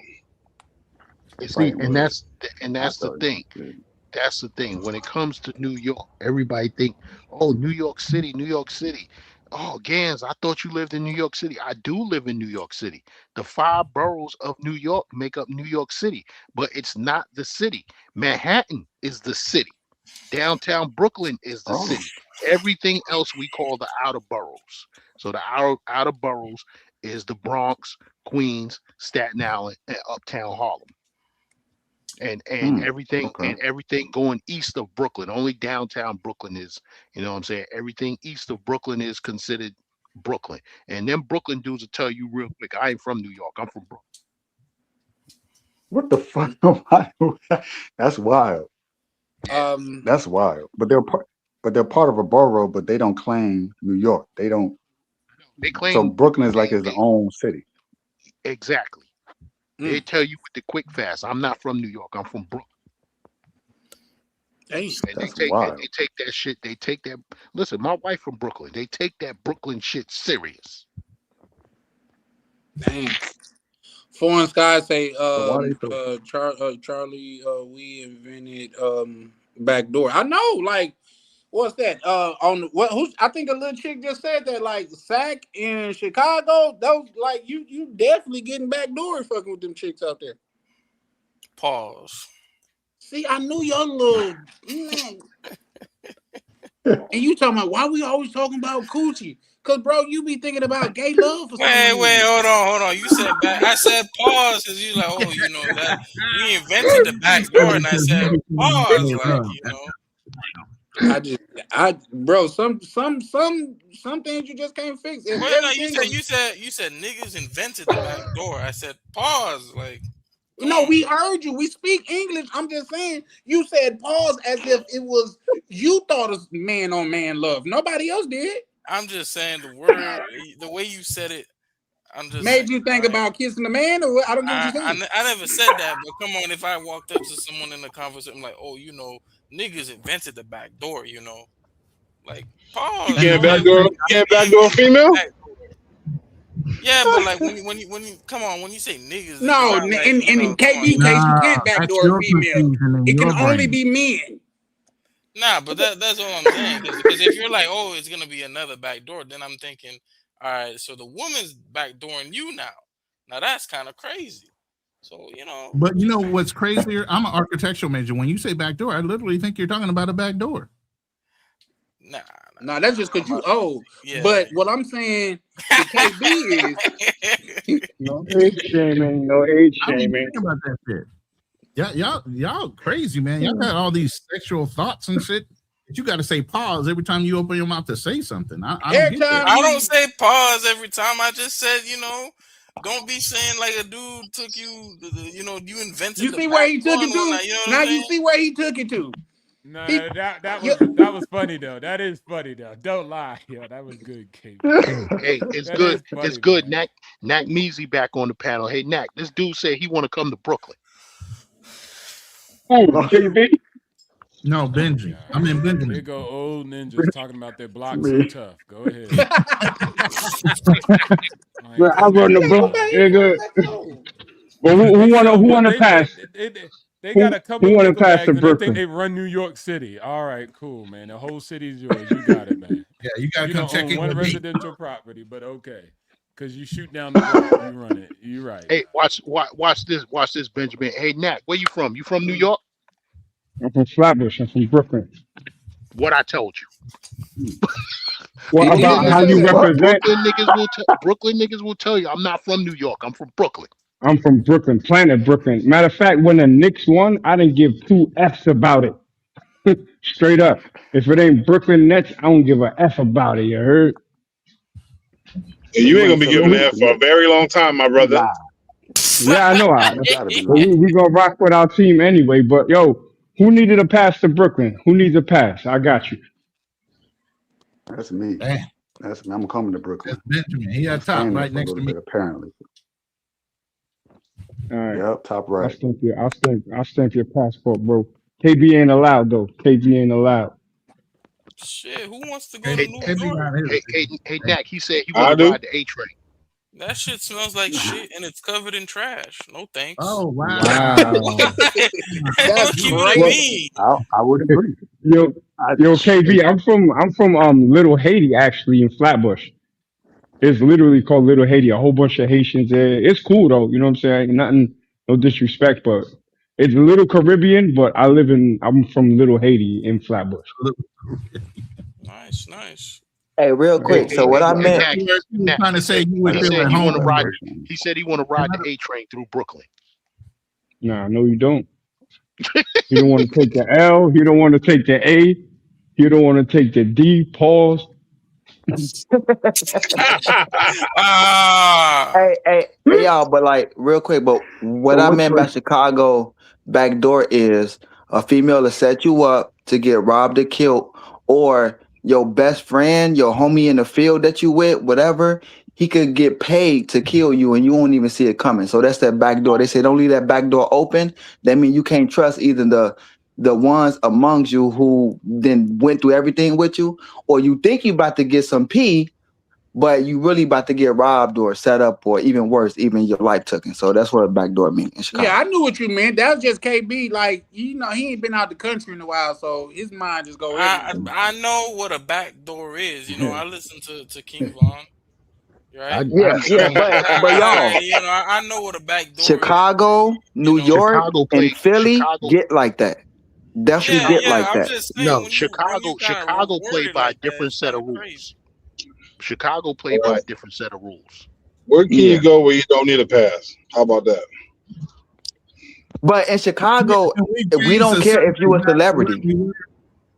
We don't care. Like, you could come in here and you could be a celebrity. We'll treat you like you just another person. Like, we don't be starstruck like other places. Yo, Charlie. Yes, sir. You see why people quietly walk away?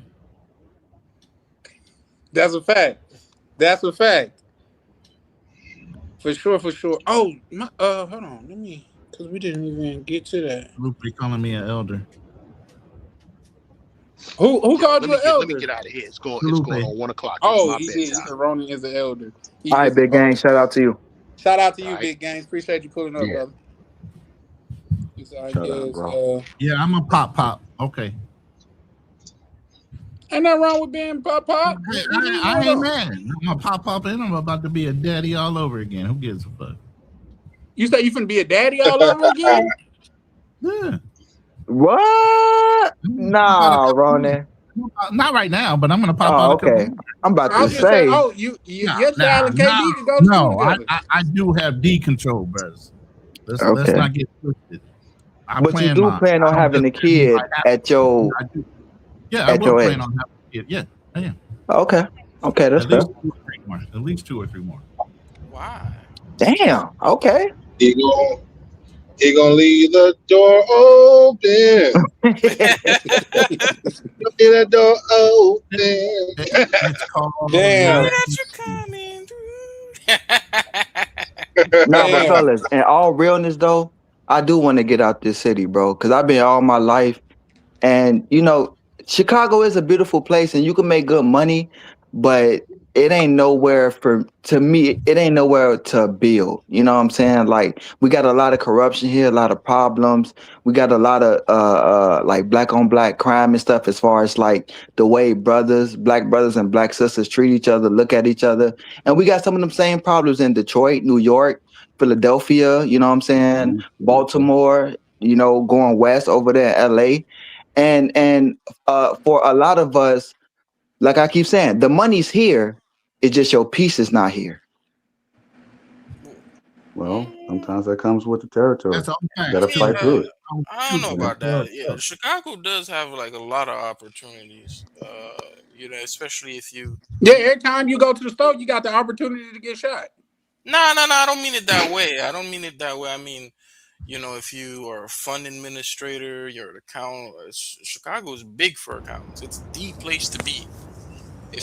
That and Salt Lake City in Utah. So there are opportunities. It's just, Yeah, KB, but it's bad corruption. Real bad corruption. What makes you think Miami corruption's any better? Well, I value Florida for things that Chicago don't have. I'm not saying that it's any better. I just have different values of Florida versus living here. What do you think Florida has that Chicago doesn't? So for me, aside from like beaches and things like that. So for me, it's going to come down to weather, taxes, traveling, Second Amendment, more mental. Because to me, if you wake up and it's 75 degrees outside, 80 degrees outside in December, and it's not, -5 outside and it's all groggy, that got a point with to me, that fucks with your mental. You know what I'm saying? Like in Chicago in the wintertime, man, people be mad. It's just like New York. Like they be mad. They wake up groggy. They wake up with attitudes and stuff. And in Florida, it ain't really like that. In the Sunshine State, you wake up, you feel better. The air is, more fresher. You know what I'm saying? Things like in Miami, the difference in Miami. I'm not saying Miami, KB. I'm saying Florida. Period. But yeah, the whole state. No, not. Have you been to Florida? Not really. Like outside of Miami, Fort Lauderdale, Jacksonville is a dump. Tampa has a lot of rich people, but if you're not rich, you're living in a dump. Where else? Pensacola, 10,000-15,000 people. Orlando, not a lot of opportunities. There ain't nowhere to go then. Where can you go then? You can go to Miami. You can go to Fort Lauderdale. You can go to Boca Raton. You can go to West Palm Beach. But there's less crime in Florida than Chicago. We are top 5 every year for the murder rate. Maybe Florida might creep in there some years, but for the most part, it's not as worse here. And if I could make it in Chicago, I could make it anywhere. Have you been to Florida? Besides, no. Have you ever visited? Nope. I've been living through YouTube. That's honest. Well, I can tell you. I mean, I think you don't think that maybe you have a grass is greener on the other side kind of mentality about this, because it might look like what it is, and then there's some people who hate Florida. I mean, I know people who live there. Yeah. Because you saying it's nice and sunny, but what also comes with that is the great humidity. You sweating the moment you stepping outside. So you can't live you're in looking Florida at it without AC. You can't live here without AC. It's difficult. He said he's doing good in where he's at. So he's just changing the environment for weather. Well, you can change it. We about to argue about that? It. Well, no, you about to sweat now. You about to sweat. You don't know what you're talking about. Hold on, first, OTO. Pause. What? Hold on. Why are we? Because you always say pause, do everything. Nigga, I'm thirsty. Pause. Like what? Hey, fellas, I'd rather pay a AC bill than a heat bill any day. And that's just me. Yeah. I agree. I mean, go down there. Well, here's the thing, Foreign Skies. A lot of people don't understand unless they didn't live like in that type of weather. Because it gets brutal. Charlie, would you tell them in Minnesota? Would you tell them how it get, brother? No, I'm telling you, man, like when you go outside and you got a wind chill 30 below, it's on the news that say you can't leave your skin exposed for more than 5 minutes or risk frostbite and all of that shit, man. And you got to get out and pump your gas. And I don't know what it is about the weather, but it always get colder when you got to pump your gas. Yeah, bro, you got to unshovel your car. You got to fight for parking spaces. Your car might get stuck in the damn slush. It's ice everywhere. People busting their ass. I have seen people freeze on a bus stop, homeless people. Freeze to death because they didn't have nowhere to go. A couple things wrong prior to that. Yeah, they did a couple things wrong prior to that. Yeah. But I get what you're saying. But I guess it was just wild if you said, hey, I'm living in my mom's basement because it's cold out here. That would be wild. But that's not what you're saying. You're saying, hey, I'm successful here. It's cold here. I want to go somewhere warm. Okay. do that. That's smart. Yeah, go, And I man. do plan And on I'm going down to Florida and visiting throughout the rest of this year. But by May 1st, I will be living in Florida. I done already set it in stone and I'm already working towards it. And that's just my personal goal because and then traveling. I want to go to these Caribbean countries. They're 2, 3 hours, 4 hours away. The Colombia, the Dominican Republics, the Costa Ricas, the Panamas, they're all right there. And it's easier and it's cheaper for me to travel from off the coast of Florida than Chicago. And that you got rid of Spirit, so you know what it is. Yeah. No, you're right. I mean, you got Chalupa said, to I'm go in for it, Florida bro. and I don't want to be here. Shout out to you, bro. I told you. I mean, it just depends. He might love it. He might absolutely like fall in love with him, but like, man, this because he'll of course he'll compare it to. I'm from Detroit, so I know what you mean by the cold, the depression, the gray skies 8 months out the year. I get it. Like it's rough. That's just the weather, right? But you're looking at the palm trees and all that, and that's real. You might love it, and there are people who take it for granted, live there, be like, I hate it. But if you love it, that's all that matters. Me, I'm personally more of a California guy. I'm not been to Florida. I like it, but I love the California just aesthetic better. But that's just me. Hey, It's also shit, we more both got expensive. palm Florida, too. trees. Shit. Yeah. I love They sure California do. too, especially up there like San Fran and stuff like that. That's why they because I was asking because they have a large homeless population there, and I was asking why. They was like, you're gonna be homeless somewhere. Like Yeah, bro. best place to be You homeless be is homeless here in because the California. weather is pretty much nice Yeah, all year. exactly. Yep, Skid Row. Mm-hmm. I said, damn, okay. I I never ain't gonna thought hold about you. it, but then again, I never thought about being homeless. I ain't gonna lie. That's a good thing about California. We got pretty much every weather, man. We got hot. You know what I mean? We got the snow up north. We got everything. Take your pick. Yeah, but Texas is better. Hey, OTO, tell him, Salute, Carter. OTO. Appreciate Tell you him. pulling up, bro. Make sure to hit that like and subscribe button, Hey, man. I'm Hey, all you for guys that's Texas. on here, y'all don't forget to pull up tomorrow because it's gonna be a banger, man. Hard hats are recommended because bro gonna be dropping some gems. What For are we sure, talking for sure. But yeah, no, that's why that's another reason why I love traveling in the winter because there's something about leaving all this damn snow behind, man. Yes, bro. Yeah. Yes. Yes. Like, and you get off the plane and you Yeah. get to wear shorts. That's like, I don't know, like Feels- it just hit different. You gotta leave your coat It's in your because we book live bag. I mean, in your suitcase, because you can't leave it at the house because you still gotta get from the house to the airport, and you gonna die before you get there if you try not to go without a coat. Charlie, when Yes, it's sir. fucking -5 outside, can you think straight when you outside? You can't even think straight. It's so goddamn cold. You shake it like a stripper on the first night. Man, for real. Man, listen, it gets so Oh, cold, and people oh, ask me like, "How cold do it really get?" I say, every year people die it's because it's so bad. cold. Yep. Every year. Yep. It's Man, bad. Yep. my I'm talking my about girl's talking frostbite. about she likes the wintertime. I said, no, you don't. You don't even No, know what winter no, is. no. I'm taking her to Japan later this year, so she Oh, can okay. experience it first. But I told her she's gonna, oh, I like the The snow. I only said, thing no, you that's cool about ain't no way you like the the only fucking thing that's cool snow. about the winter is the aesthetic. It's the Christmas time aesthetic. Yeah, nah, Like I you're can't right think of about Christmas that. time and think of Florida. I can't think of Christmas time and think of Texas. I gotta be like, okay, some snow. But past that point, like the first week, I'm like, all right, You I'm ready to over it. go? Like that frostbite Yeah, is you ready crazy. to I'm go? ready to get the Right, it's fuck. a I'm wrap. ready. You can I'm ready to take the go. snow now. Bro, if you want Snow's to, you can overrated pull up, for but sure. we are going to be winding down here shortly. But if you Okay, want to, cool. you can pull up. Mr. Peppers, could you drop that link for me again, please? Yeah, the link should be in there. And I ain't I gonna don't know lie, how bro. many people's coming, but you know, if a lot of people come in, Yeah, it I disappears. think the You don't chat pin hit your so chat. you can't go so Yeah, far you gotta back. pin your. You gotta go back and pin it. I came through Ronin's chat because I couldn't find it on Charlie's. Oh, okay. Charlie don't know how to pin comments yet. Okay. OTO, you coming up on another panel? I mean, on another wasn't that because it said add to stage? But I see you here. Let's see what happened. Okay, 2 OTOs. You can Double kick out the other one. I don't double know why you it's still broke. there. I think that happened to me when I dropped off and I was trying to answer the question, but go ahead. Oh, okay. You which one you want me to move? Okay, he removed one. That one. He said I will be quick. Yeah, for sure. Yep, they got a link right there.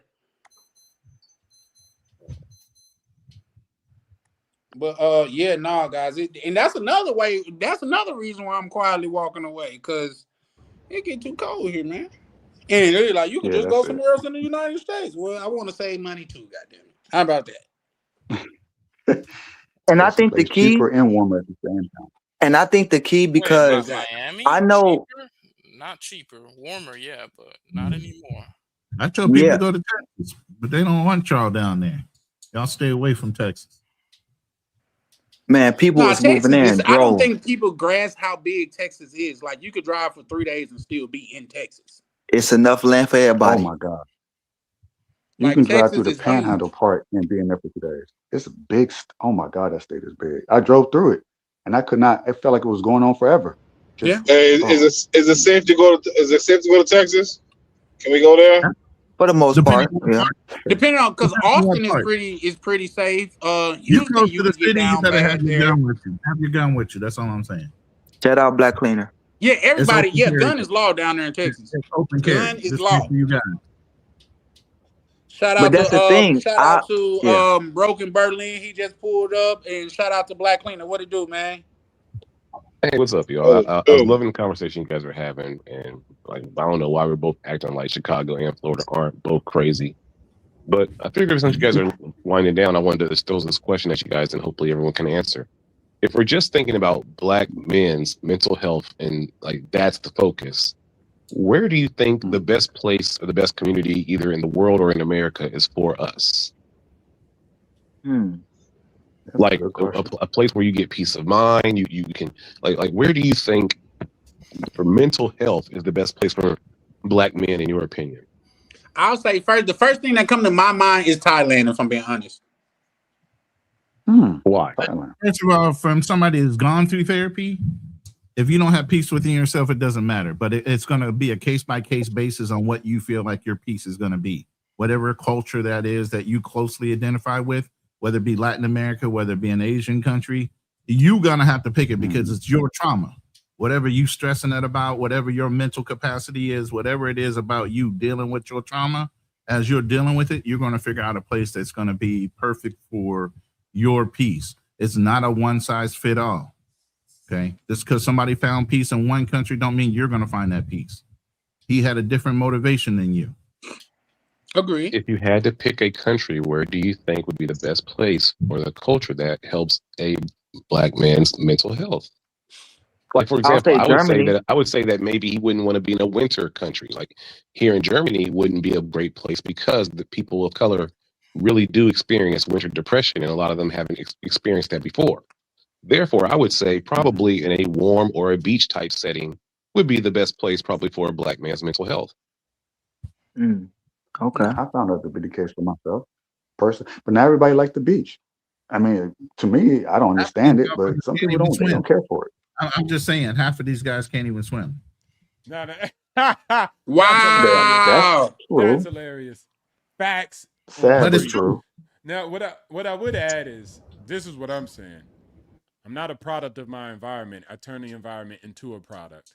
I think that it's important for me and my mental health that I actually evolve with my mental modules to be able to survive any mental struggles that I go through, regardless of where I'm at. And so, if I have to put myself in a situation from my past where I've been in, you could say, places that have more chaos, it was there that I got the fortitude to be able to have the mental modules and the strength mentally to survive anything. And so I think you always don't learn a lesson. You could be in a complete place with watch this. There's some people who were born in 2-parent family, had no issues, and their hamster dies and they dang near crumble and they can't survive. So it's really not the environment. It's just about you and your mental health. So I think it's all about self-development of your mental health more than the ecosystem. It helps. It adds value, but also it helps build, even if it's bad. You can learn from bad things and you can learn from good things, and both allow you to become stronger. So I think it's really about inside you and your mental health, not necessarily the place.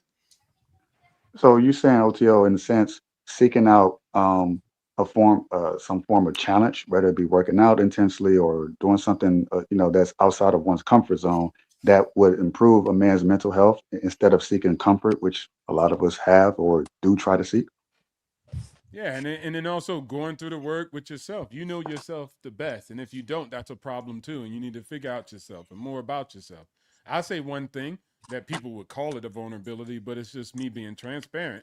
When I was coming up, I had insecurities about who I was, like as a man, and how people actually saw me. So I did things like buy Louis Vuitton, and I put value on me instead of putting value inside of me, who the character I was.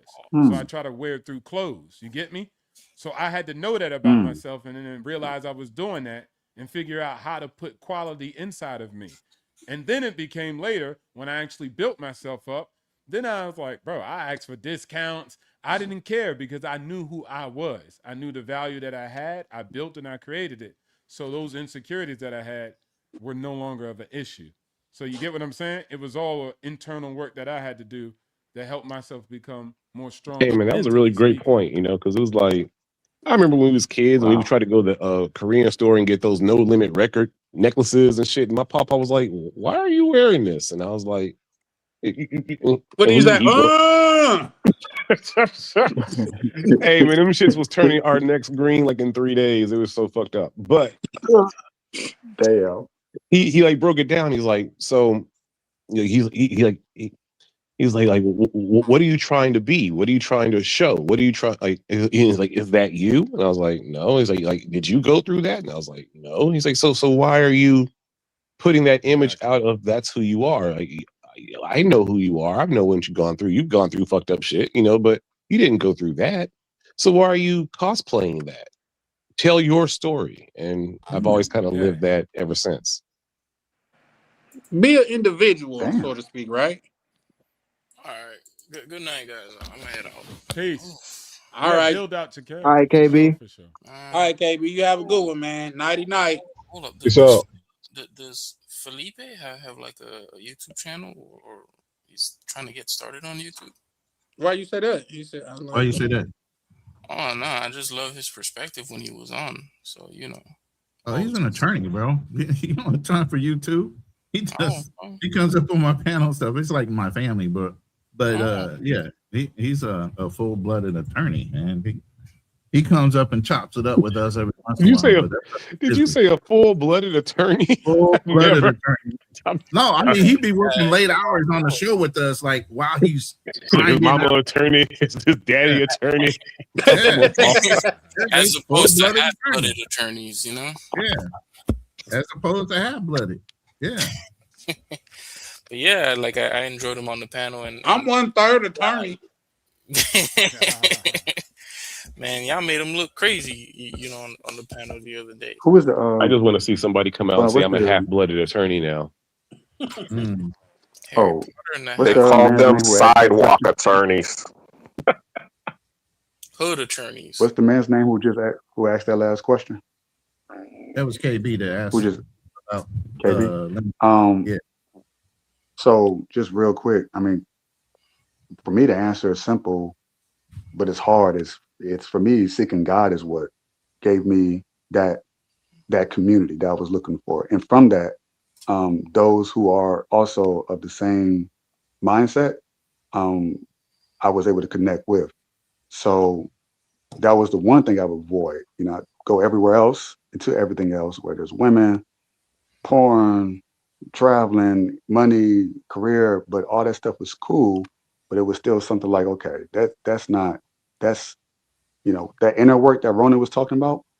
I mean, for me, I guess the therapy was a spiritual situation. Not to say therapy doesn't work, it does. It works with the mind and emotions, but there's something spiritually that I think a lot of us is missing, and we oftentimes try to fill it with other things to try to find that sense of self that you get it, and then it's like, oh, I want more, but it's never enough. But with God and my connection with Him, that is enough. So that's how I found it for me. Shout out to you for that, man. That was a decent point, a great point. Real quick, I gotta read this one. Chalupe say, KB, make sure you put on your clean jammies. Damn. I was thinking of something like that to say. It's just Chalupe was a lot quicker than me on that one. Shout out to you. Yeah, but I do enjoy having him on the show because seeing someone like knowing multiple languages, being overseas. And that's great. I'm thinking about, doing a little something of becoming a diplomat for the United States government, but I don't know. Please don't. Yeah, you're gonna be saying pause, O2O from do that like background as well. You know that? O2O from that same background. He don't like what I say, so he don't care. That's true. That is true. He don't like what I say, So so it he skipped don't over the care. fact O2O worked in the embassies as well. It was Exactly. in that arena. You know what I'm saying? 4 But, years as a diplomat. Yeah. Carrying on. Maybe not inside the embassy, but maybe. I didn't know you was down with Cameron. See what I'm saying? Now it ain't inside the embassy. It's outside the embassy. Right. He don't want to do nothing else goddamn got to do with He ain't O2O. acknowledging shit that O2O did. Fuck all that. Not inside the embassy. I I want mean, shit. outside now. Real quick, guys, I didn't get a chance to welcome Black Cleaner to the panel. Welcome to the panel, Black Cleaner. How you doing, brother? Salute to everybody. Salute to the panel. Yeah, I appreciate the I got on here late, but yeah, there's a lot of people out here that are definitely, quietly exiting, making their exodus, because I believe that, this is going to be the new black migration, to be honest with you. I always talk about the black migration that happened in the 1940s with, our families leaving the South to come to the North to go to the factory jobs. And then now what's going on now is we're being priced out of the North now. And matter of fact, we're being priced out of a lot of these metropolitan areas. So the only place that we can go in order to be able to have a new way of life is to some of these foreign countries. And you'll be able to get back your sanity. Yeah. I think they got a lot to. I agree with that a lot too, because a lot of people, like, say, we was sold the white picket fence American dream, but now the American dream is to make the bread here, and for a lot of people, can't say for all, but to make the bread and go deal arbitrage. Exactly. And I understand a lot of people are against the sisters, but a lot of times the arguments with the sisters is the fact that they're looking for stability and comfort in the household. And when I do see a lot of the couples that actually move from the States to Panama, that they're not arguing as much because now they're able to afford their living conditions, and and actually there is comfort here for both, and they're able to be happy. So now they're not arguing. So I always wonder, could you be with a sister in Thailand? Could you be with a sister in Colombia or some of these other countries and be able to have a good relationship? Black Cleaner, it sounds like you talking in a fan. Is that just on my side, guys? No, we can hear it too. We can hear you, Black Cleaner, but you sound choppy when you talk. You know, when you was young and you was singing to the fan, that's what it sounded like. Oh Lord, hold on. Oh, so I'm the one that did that. Pause. My bad. Pause. But we can hear you though. It's just choppy when you speak. Yep. So is he saying that it's not that the environment is what's causing a lot of the issues? Is not so much, well, I guess, the culture or the women themselves? You're saying it's being broke, primarily. bruh. Being broke. That's what it's about. I was just finna say that, OTO. Countries, he exactly. Because finances is one of the biggest things that cause friction in a relationship. It's one of the biggest factors. Not the only, not the majority, but one of the biggest factors. And then again, it is the biggest. People in those countries argue. People in those countries have DV. They have issues too. But once you get money in cash, it helps. It doesn't solve everything, but it helps. You don't have those financial stresses that actually include all the other stresses that you have in a relationship. So it's very important. So it's really not about if you in Mexico or if you in America. Move you at in the middle America. It's broke there, so you can go there. Right? You could buy a house for $10,000 in middle America. You could live a great high quality life. So it's not really about that neither. And the communities are closer and etc. Metropolitans are always wild and crazy anywhere in the world. So it's just about That's that. true. Money has a big factor, not the only factor though. Yeah. I agree with that. Just real quick, I don't mind living on the edge of America until I really, get where I want to be financially, because, it allows me to travel more and see these countries and, figure out where I want to lay some roots down until, I'm really ready to like live in another country. But I don't mind living on the edge, and, investing in things like that, things that OTO was saying, until you financially get where you want to be to where you can make that move and you're comfortable. No, I agree. And that's a great way of looking at it, because sometimes, like, and I'm pretty sure I used this analogy on here before, but I look at brothers that's already doing it, say like OTO.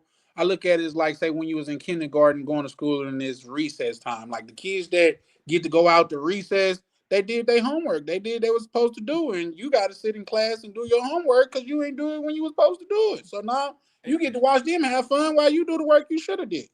Yeah. So Hey, it's Charlie, just about yes, sir. Hey, Charlie, peep this. Thailand's good, right? But come to Thailand as an African with no money. You done. I hear they bad on Indians too out there. Yeah, yep, there you go. Come as an Indian. You'll figure out how good Thailand is. It ain't all But that here's good. the thing. They say, and then wait, hold on. When you Indians try will to come say, in I'm and buy open up one a beer business. and share it. No, you still broke. But when they say, hey, I'm going to open up a business, yeah, the Thai's going to be like, oh, no, you not. You're not going to compete with us. So they like, Thai people are good to me because I come here and spend my money. The moment I came here, and even if I cultivated jobs and I had 100% ownership, the government and other people rough me up. They be like, hold on, we want to cut. We want some of that. We want to get wet. So Got their hand in the pot. they nice to me because I just come here and spend my money and shut up. And don't try to change Hold nothing on. in their culture. OTL, this happened to you? Like you experienced that? What's that? That part where you say, was you using as an example, open up a business, so long as you open a business, then they're not going to try to come after you. Yeah. If you compete with them, like let's say you opening up a restaurant, you open up too many restaurants, that's their business. It's a protected, some industries are protected so the locals can get in, right? But if you're doing something like cybersecurity, something high end that locals mostly don't do, then they'll let you come in and facilitate it, right? But if you're competing for massage parlors, look, hold on, we run massage parlors. We got the monopoly on that. You get what I'm saying? So each time you open it up, you take away opportunities for them and compete with them. Russians were doing that. Russians were coming out here building businesses, and guess what they were doing? The Russians that would come here as tourists would go to Russian businesses only because they're like, hey, you're a Russian, let me go to your business. So Thai people are like, hold on. Oh, heck nah. Now you taking away foreign customers from us. So it wasn't no free market. You could go to whoever you want. They're like, no. This is a problem. So they try to, slow that down, break it up. So that's what I'm saying. If you come here and spend, they don't have a problem with Westerners like from Europe and America. You know why? Because we just come here and spend our money. We don't be like, I'm about to open up a business and compete with you and rent out bicycles. Russians and Indians and all them, they do that. So they have a lot of beef going back and forth. So you can make money. I mean, so you can spend money, but you can't make money. Yeah. But also it sounds that sounds like gatekeeping. It's not even it's not. It also sounds maybe what he's saying with Westerners that we don't even have the inclination to even want to make money there. We have our mindset seems to be geared towards spending it. So they don't have to worry about us because that's not our we MO. got money from America. Yeah, so they don't worry about But ain't that a part of investing when, brothers choose to open up business overseas, places like Colombia, Thailand, etc.? That's a part of investing, correct? Yes, but you forget that the locals, you're taking away their opportunity to own businesses. Now, of course, you created it. You get me? So I understand that. But they see it as their turf. It's their country. So if you come in and say, well, I want to open up a motorcycle, you rent out motorbikes. So you say, I rent out motorbikes. Then you get another shot. Then you get another shot. Then you get another shot. Yes, you see that as you're offering jobs and stuff. But the person down the street that's Thai, he ain't seeing it like that, bro. He need to eat. and you cheating. You get your money from America, assuming, So right? hiring the locals to work there is not helping, even though you paying tax in that country as well. To an extent, yes. You keep Okay. opening up multiple locations and going ham. It's just anywhere in the world is like that. Go to Africa. Go to any place It's in the like the world. game of Monopoly. It's okay if you just get one, Yeah, you square, can do a little something. Yeah. but when you But if starting you to try start to running buy up the up flag, blocks, oh hell no. And then remember, with the Russians, it was Russians that usually come and just go by wherever, right? But when Russians saw, oh hey, this is a fellow Russian with a motorcycle, but they just go there. Yeah. So They say That now is they're like, the Thai crazy. people are like, damn, you taking my customers. Thai people don't be renting no motorcycles like that. It's only foreigners. So Right. now the Russians set up shop and they taking all, they got their advertisement in Russia. They talking to Russians. So you get what I'm saying? So Yeah. that's eating from their Right. market share. But in Chicago, Asians, Huh. Hispanics, they can come and they can bring their shops and their businesses, and they can set up all around, and everywhere you look is nothing owned by black people. But then if you go to their country, you ain't doing that, but you can do it here in America. That's what Yeah, that's because what I we're be the trying to dummies. tell Americans. Yeah, y'all just We're dummies. dummies. But they be running game on you. Fuck. But I'm not mad at them. They gonna do what they gotta do. I'm You not. get me? Damn. They look, I tell you what, over here in Thailand, nobody argues about borders. Like if somebody's here illegally, Thai people are like, respect the laws, get out. Nobody's sitting up here stopping the immigration from kicking out people who stand here illegally because they believe in border controls. But when it came to America, they'd be like, why y'all doing that to people? Why don't you just let people come, even if they don't have immigration paperwork? I'm like, do you do that in Thailand? They like, no. But that's, they just put it on us and don't do it themselves. Yeah, no, I agree with OT on this in a lot to that, because how you over here protesting the state while you're waving where you don't want to go flag? That to me that never made sense. Yeah, Yep. right.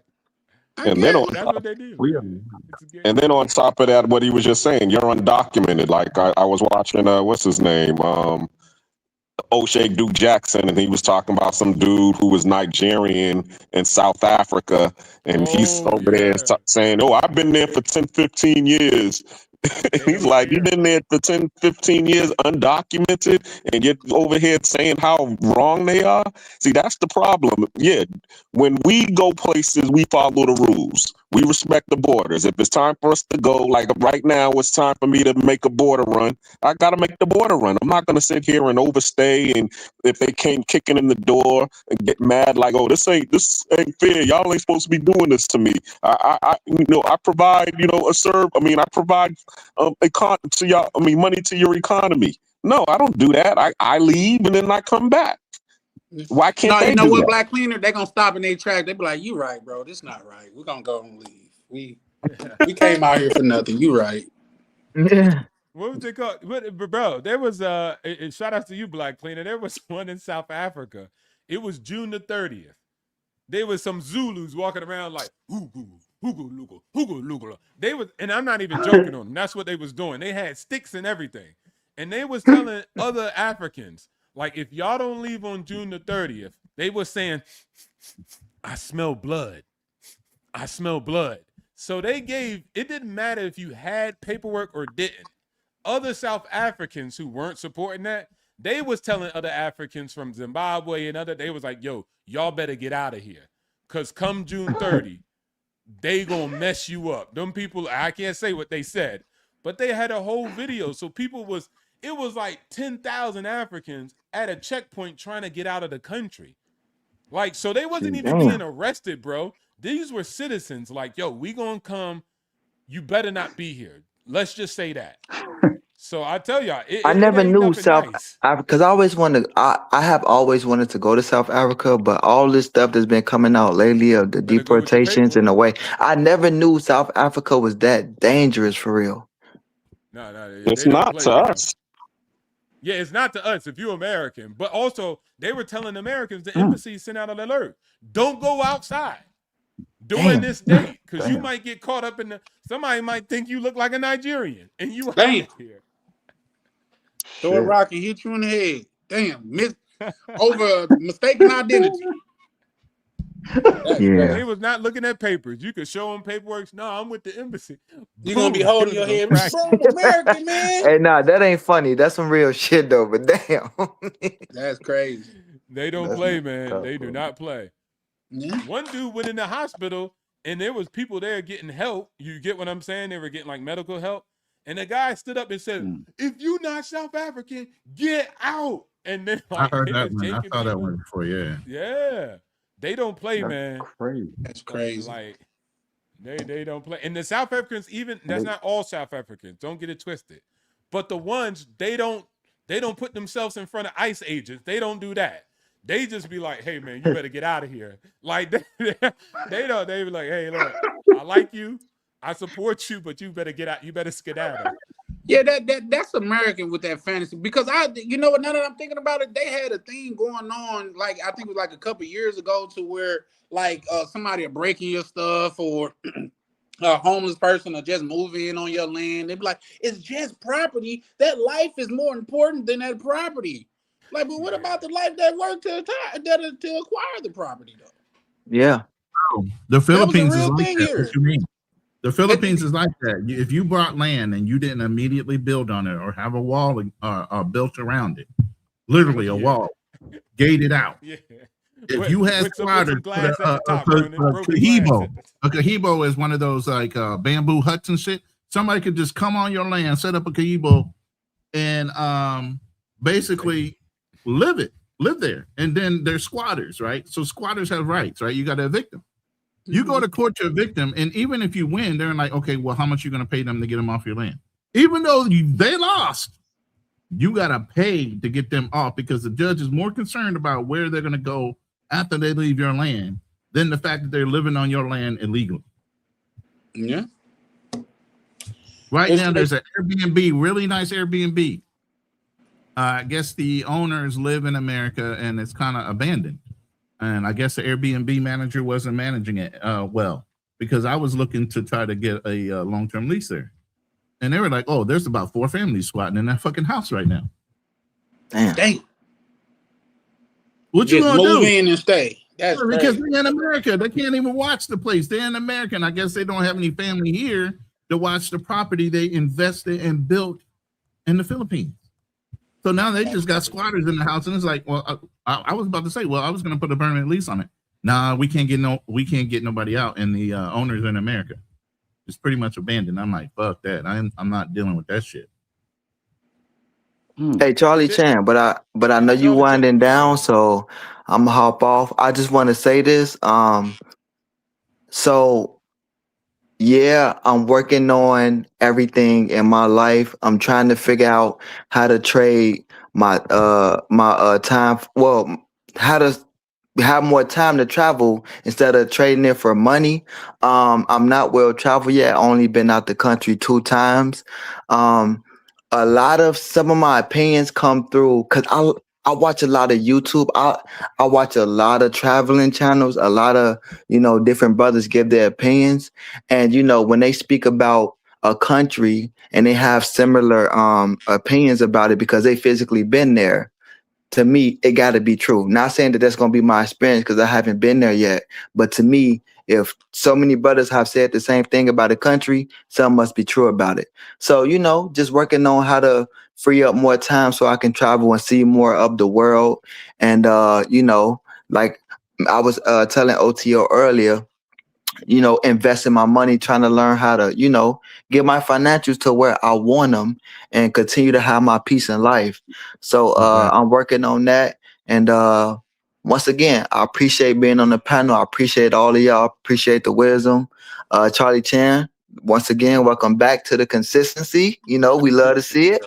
You know what I'm saying? It's a brotherhood overall. Ronan, shout out to you as well. OTO, Black Cleaner. And yeah, I'll see y'all on the next one, and thank you for having me. Shout out to you, Foreign Skies, man. It's always a pleasure, my brother. All right, y'all stay safe, and I'll see you on the next one.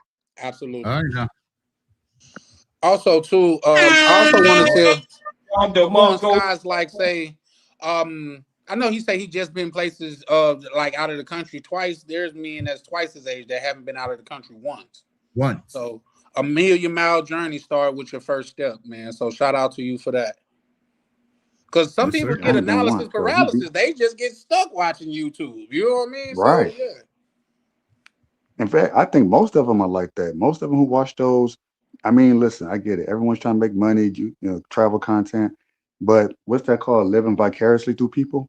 And that can be an easy trap to get into. Now you're coming home from work, you're watching this travel, you feel like you accomplished something, but you accomplished nothing by watching another man get all these beautiful women, travel all these exotic places. I said, that ain't gonna be me. I saw 1 or 2 videos of what's that guy? I think his name was big black guy who passed away. He went to Brazil. I saw 2 or 3 videos of his. I said, yep, that's where I'm going. And that was it.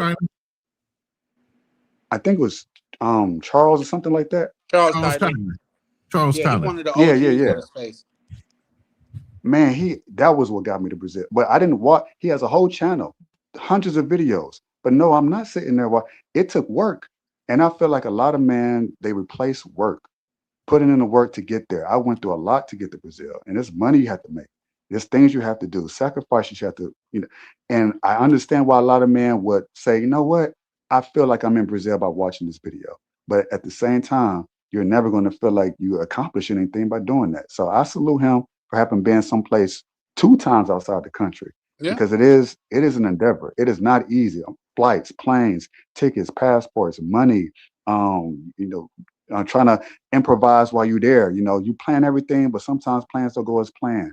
It's things that can go wrong, but it's easier to sit behind a computer screen or a phone screen and be like, yeah, that's the life.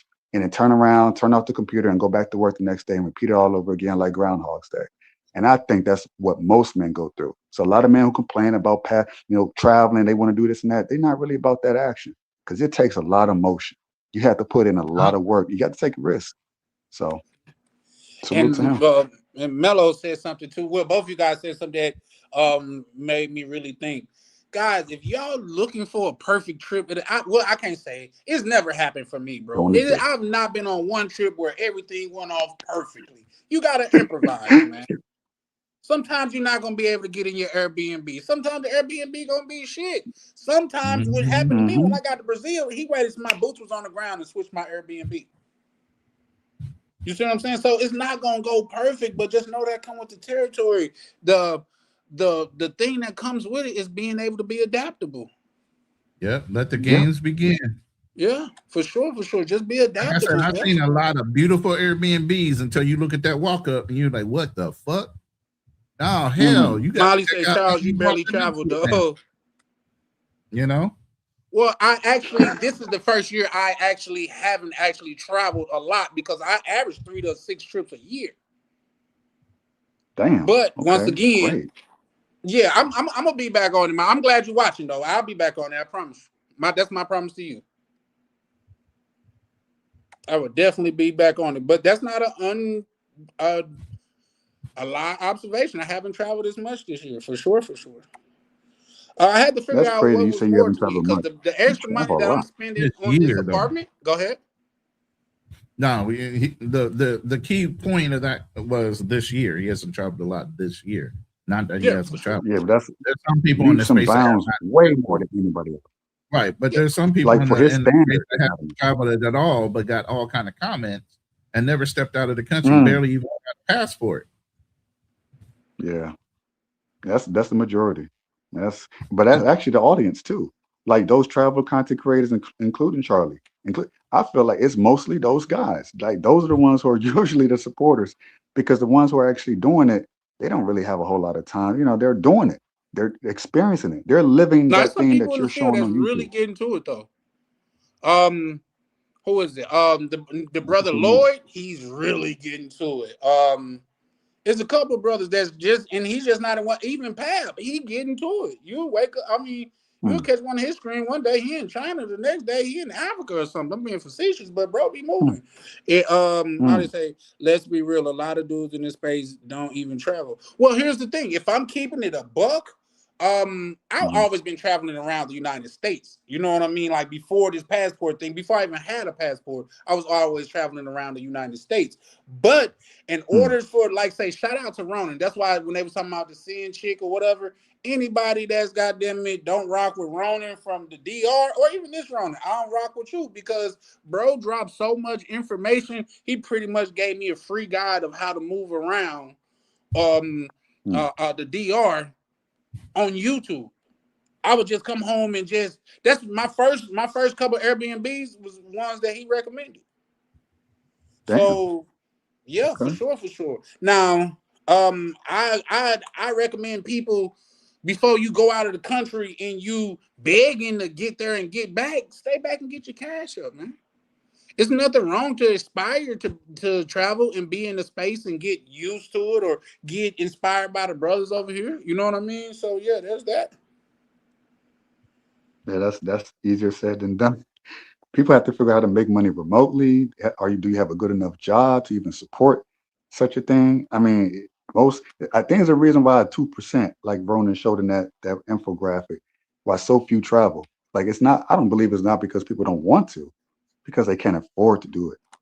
For whatever reason, they just can't. Most people, I don't buy that. That dog not gonna hunt. I'm gonna tell you why. Because these same people that you saying can't afford to, they got a closet full of Jordans. They don't only want worn. Okay, it's fair. their priority. It's their priority. Of whether you know what I mean? really... It's not right. It's not their priority. Some people want Jordans. I want flights. You're right. I'll have to retract on that. You're right. I was giving them the benefit of the doubt, but nah. They want material things more than they want life experiences, things they can say, well, I'm glad I did that. I don't remember the last pair, like clothes. I wore maybe dozens of clothes. I think I wore maybe 5% of what I bought. And I'm like, I spent all this money on this. So, but the memories and the experiences I have from traveling, it's like, those are the stories I tell, right? Even the ones I told today. Like, I don't talk about the stuff I bought or the jewelry I bought or the material, that stuff. I'm like, but that's what people value in America until they realize, oh, this didn't mean shit. But by the time you figure it out, it's too late. You trying to retiring, you 60 years old, trying to wind down, traveling where? Yeah, for sure. And the Man, same y'all way, talking like I'm old as fuck. Y'all need to stop that shit right now. I'm telling you. Nah, we ain't saying you old as fuck. We just saying I'm 58. I'm 58. I will be 59 in October. When you say 60, when you say 60, that's right around the corner for me, bro. I mean, like, that's why I was sensitive about Maya the other day talking about I'm an elder at 62. I'm like, yo, stop it. That's crazy. Did I say 60? I think I said 80. I'm pretty sure I said 90. Nah, it's okay. You can say what you need to say. Yeah, there you go. That's funny. As old as you feel, bro. I'm not that old, but I'm just saying, y'all No, need to Ronnie, you look good for your people age. are living a You look lot like younger. 55. People are living a lot longer nowadays, Yeah. So as long as you're keeping up with your health, your diet, like Andre Love Crossing Borders, keeping up with your macros, working out, doing the things you need to do, man, and constantly staying in in alignment with your health, going to the doctor, your mental health, your physical health, doing those things right along with watching your diet, you'll be here a long time, man. But if you don't do those things, you neglect them, one little thing can fester into something huge because you don't detect it early enough. That's a fact. And let me go on record and say this, Ronan, I just be giving you shit because I do realize that getting older is a blessing because there's some people that don't get a chance to get older. So I hope that I could get to be your age. I had a brother that was 2 years older than me, and unfortunately, he was taken out of here. You know what I'm saying? So, and that was unexpected. Age is a blessing. I just be giving you shit because it's fun. Y'all be giving me Oh, shit. yeah. You and OTO essentially jumped me not too long ago. The other day, I forget what KB called us, the half-century OGs or some shit like that. God damn. My thing is, like, from my experience, and I think y'all can speak for the same, traveling takes a lot out of you. So you don't have to be like youthful, like, 30s or 40s or whatever. But if you can be 60s, 70s, as long as you have the stamina and the energy to endure like just the traveling. It's a lot. Like it's a lot. But that's another thing people don't talk about. The glory and all that other stuff, all the nice the destination, but the traveling, you're dealing with a lot of stuff. All if the you're stuff you talked constantly about, on the road and traveling like that, you're right. It can be stressful. on Just the getting body, on in the flights mind. and everything else. Yeah. A lot of people say, So yeah, that one perfect IG photo, whatever it is that you see, and everybody's like, oh, that's beautiful. Nobody knows the drama and the chaos it took to get to that place, to get that one perfect picture that represents your whole trip. Nobody knows all the drama that went behind that shit. Because there was and they don't talk about all. It's always something. Because people don't want that part. Listen. So yeah, you need the youth. You need your help. You need your energy. And I don't care how old you are. If you don't got it, forget about it. Yeah, and what I will say, I tend to agree with Molly on this one comment. I think traveling definitely helps keep you. But it's all how you travel. If you traveling and you like doing the most. When I travel, man, believe it or not, I could chill in my Airbnb with a beer and watch a movie and just have a good view, and I'll be perfectly happy with that, man. It's just the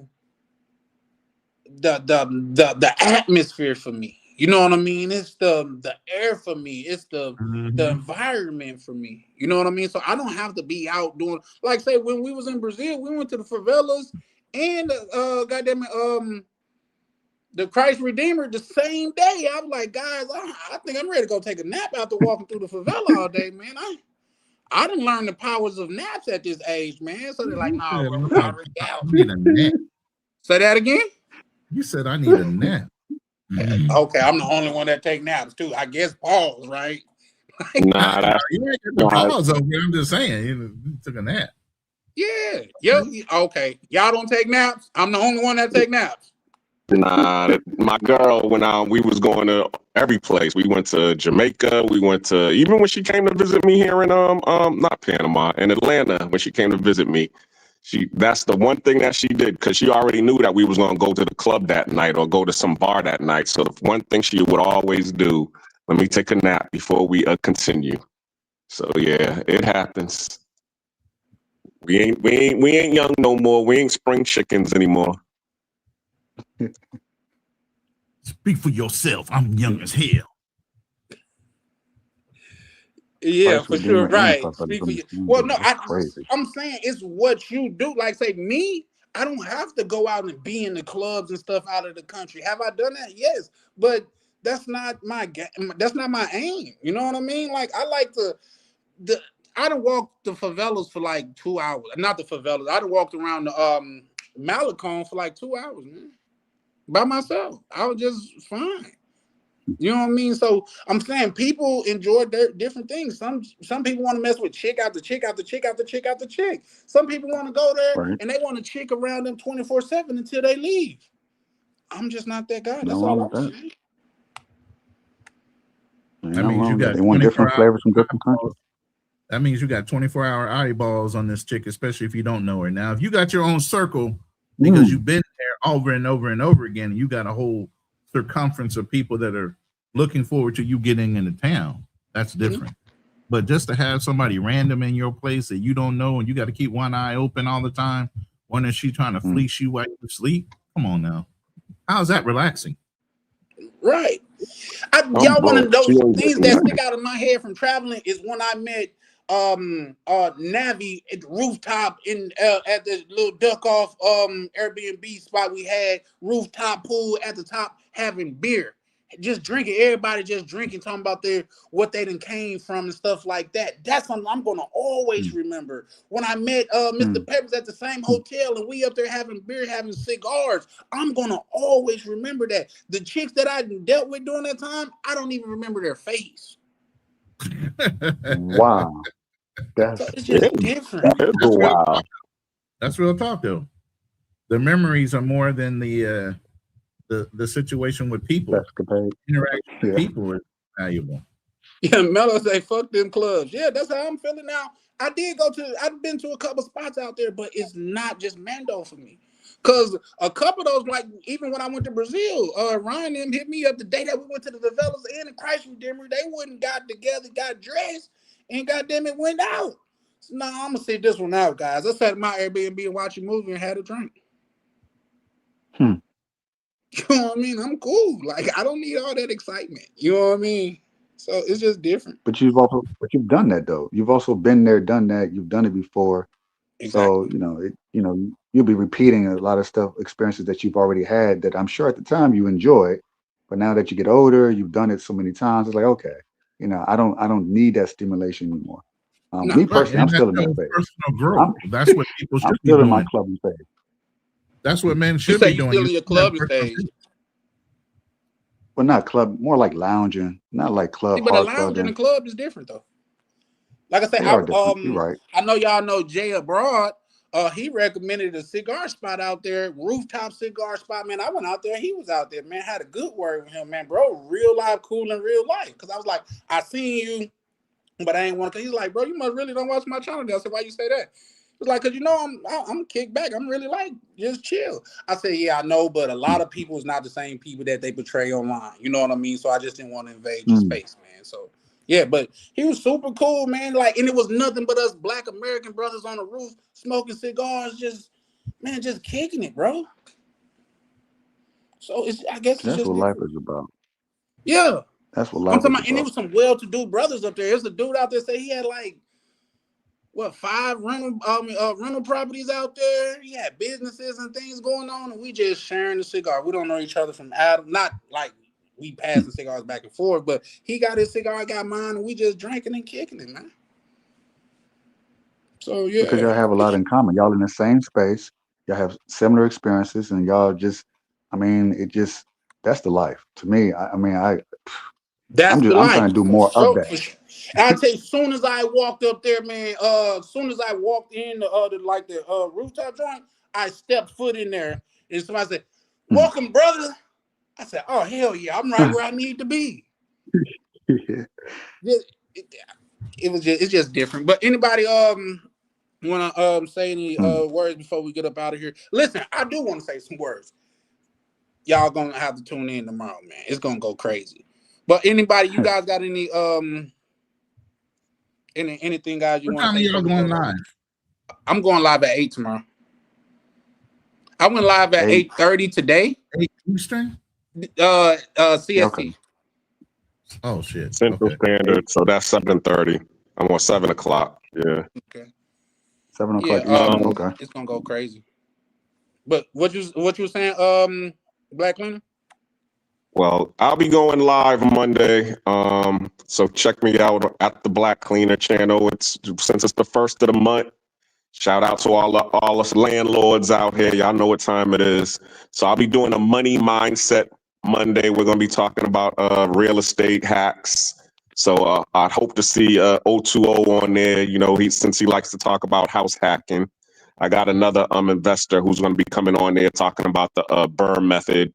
And then I got a couple of people who are investors in real estate. One's a micro developer. She invested in Africa, and she also has a property in Canada.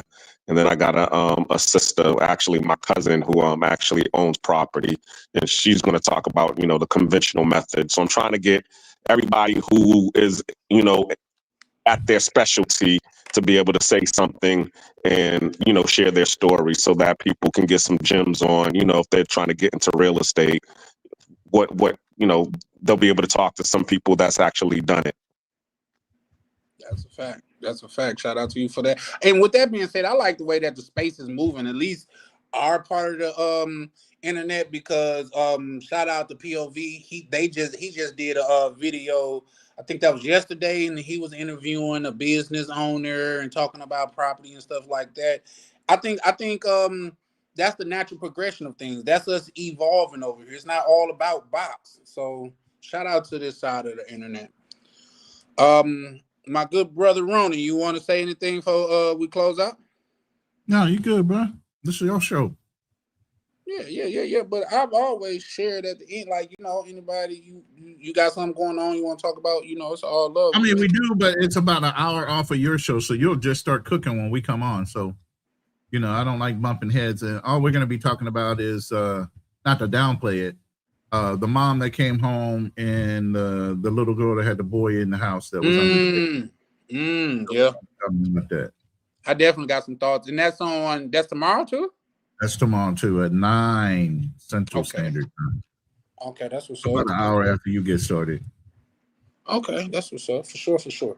OTO, my good brother, you got anything that you want to say before we get up out of here? Yeah, yo, shout outs to the whole panel. And if anybody wants to know what I got to say tomorrow, then come in and clock in to Charlie Chan TV, the Millionaire Mindset. Again, I'll try to make it edutainment so you guys can actually have a laugh and a fun while you get what you need. At the end of the day, it'll be one of my last live streams on someone else's channel. And again, I'll peep in and still shout outs to Black Cleaner. I'll pop in everybody else's channel. But as far as my channel goes, right? Like that's just going to be reduced down to all the videos I put out. It just got a lot of projects that I got to spend time and energy and attention on. But yeah, man, keep building. Anybody want to get financial freedom, you know, there's a way. You just need the will. Shout outs to everybody. Move, go, whether you quiet, loud, I don't care. Just get there. The destination is greatness. Shout outs to all the brother and everybody who had to add value today. And it's on tomorrow. All you chumps that don't think you can do it, show up. I'm going to disrespect you, and it's going to be live.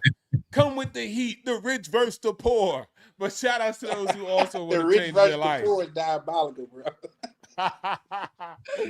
Yeah, man. Shout out to you guys. I'll see you tomorrow. Yeah. Shout out to Digital Nomad. He'll be there too. Because I'm bringing receipts. Hey, you can't argue with receipts, man. So, man, appreciate everybody pulling up, man. If you donated tonight, appreciate the cash apps, man. Shout out to Ronan. Shout out to Dorothy. Shout out to everybody that pulled up and just hit subscribe, man. Y'all, I don't think y'all, I don't stress that enough that even that's part of a donation too, man, because you hitting the like for the algorithm. You showing them that like what we're having over here is real meaningful conversation, and I definitely appreciate that. But once again, guys, y'all thought the debate live was going crazy. The Get Your Money Right live is finna go ham. Call the police because he finna be buzzing, man. For real, man. Hard hats are recommended, man, because bro gonna be dropping some gems. So y'all pull up and we're gonna rock out, man. Like I say, you gonna really enjoy it and walk away with something that's tangible. You know what I mean? So shout out to my good brother Foreign Skies. I wanted to say that earlier too. Some things that you was bringing up tonight, I think it'll be very advantageous for you to pull up tomorrow, man, and just dive in, bro. Because not Black Cleaner, OTO he gonna just be off the leash going crazy, man. So off the leash. Yes, sir. So I really appreciate everybody pulling up, man, and spending this time with me because could have been anywhere in the world, but you here with us. So I appreciate it. This is Charlie Chan with Charlie Chan TV, and we are over and out. Ladies and gentlemen, fighting out the travel corner, the undisputed global contender, TV. Yeah. Bell ring, ding. Charlie Chan, Charlie Chan, Charlie Chan. Step in the ring, yeah, he the man. Passport stand, I watch him land. Heavyweight moves, world in his hands. Charlie Chan, Charlie Chan, Charlie Chan. Gloves laced tight, camera in hand. Every city turn to a fan. Main event, every time he land. Walk in the ring like Rio Carnival.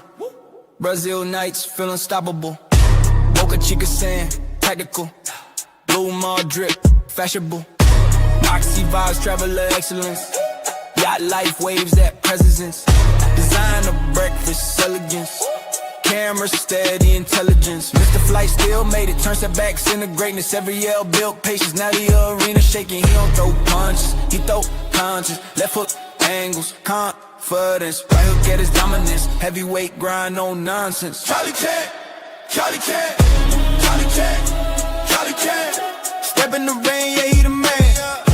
Passport stand, I watch him land. Heavyweight moves, world in his hand. Charlie Chan, Charlie Chan, Charlie Chan. Gloves lace tight, camera in hand. Every city turn to a fan. Main event every time he land. Carnival lights, championship, Brazilian nights, ownership. Ocean waves, that motion grip. Camera lock, no focus slip. Every vlog like title defense. Every upload makes silence tense. Algorithm can't stop the champ. He move global, no fence. Polo, fresh, clean, fit. Breakfast, views, lead, mix. We saying rounds, 3-minute clips. Every trip hit peak, metrics. He ain't loud, but the moves speak. From Island Heat to city streets. From turbulence to front row seats. Now the whole crowd on their feet. They doubted the vision, he tightened the gloves. They questioned the grind, he rose above. Now the lights flash bright, every city prime time. Every vlog prime time, yeah, prime time. Charlie Chan, Charlie Chan, Charlie Chan. Main event across the land, yeah. From beachside sand to the stand. Heavyweight with the camera in hand. Charlie Chan, Charlie Chan, Charlie Chan. Bell ring loud, he don't stand. World tour written in the plan. Undisputed, Travel Chan.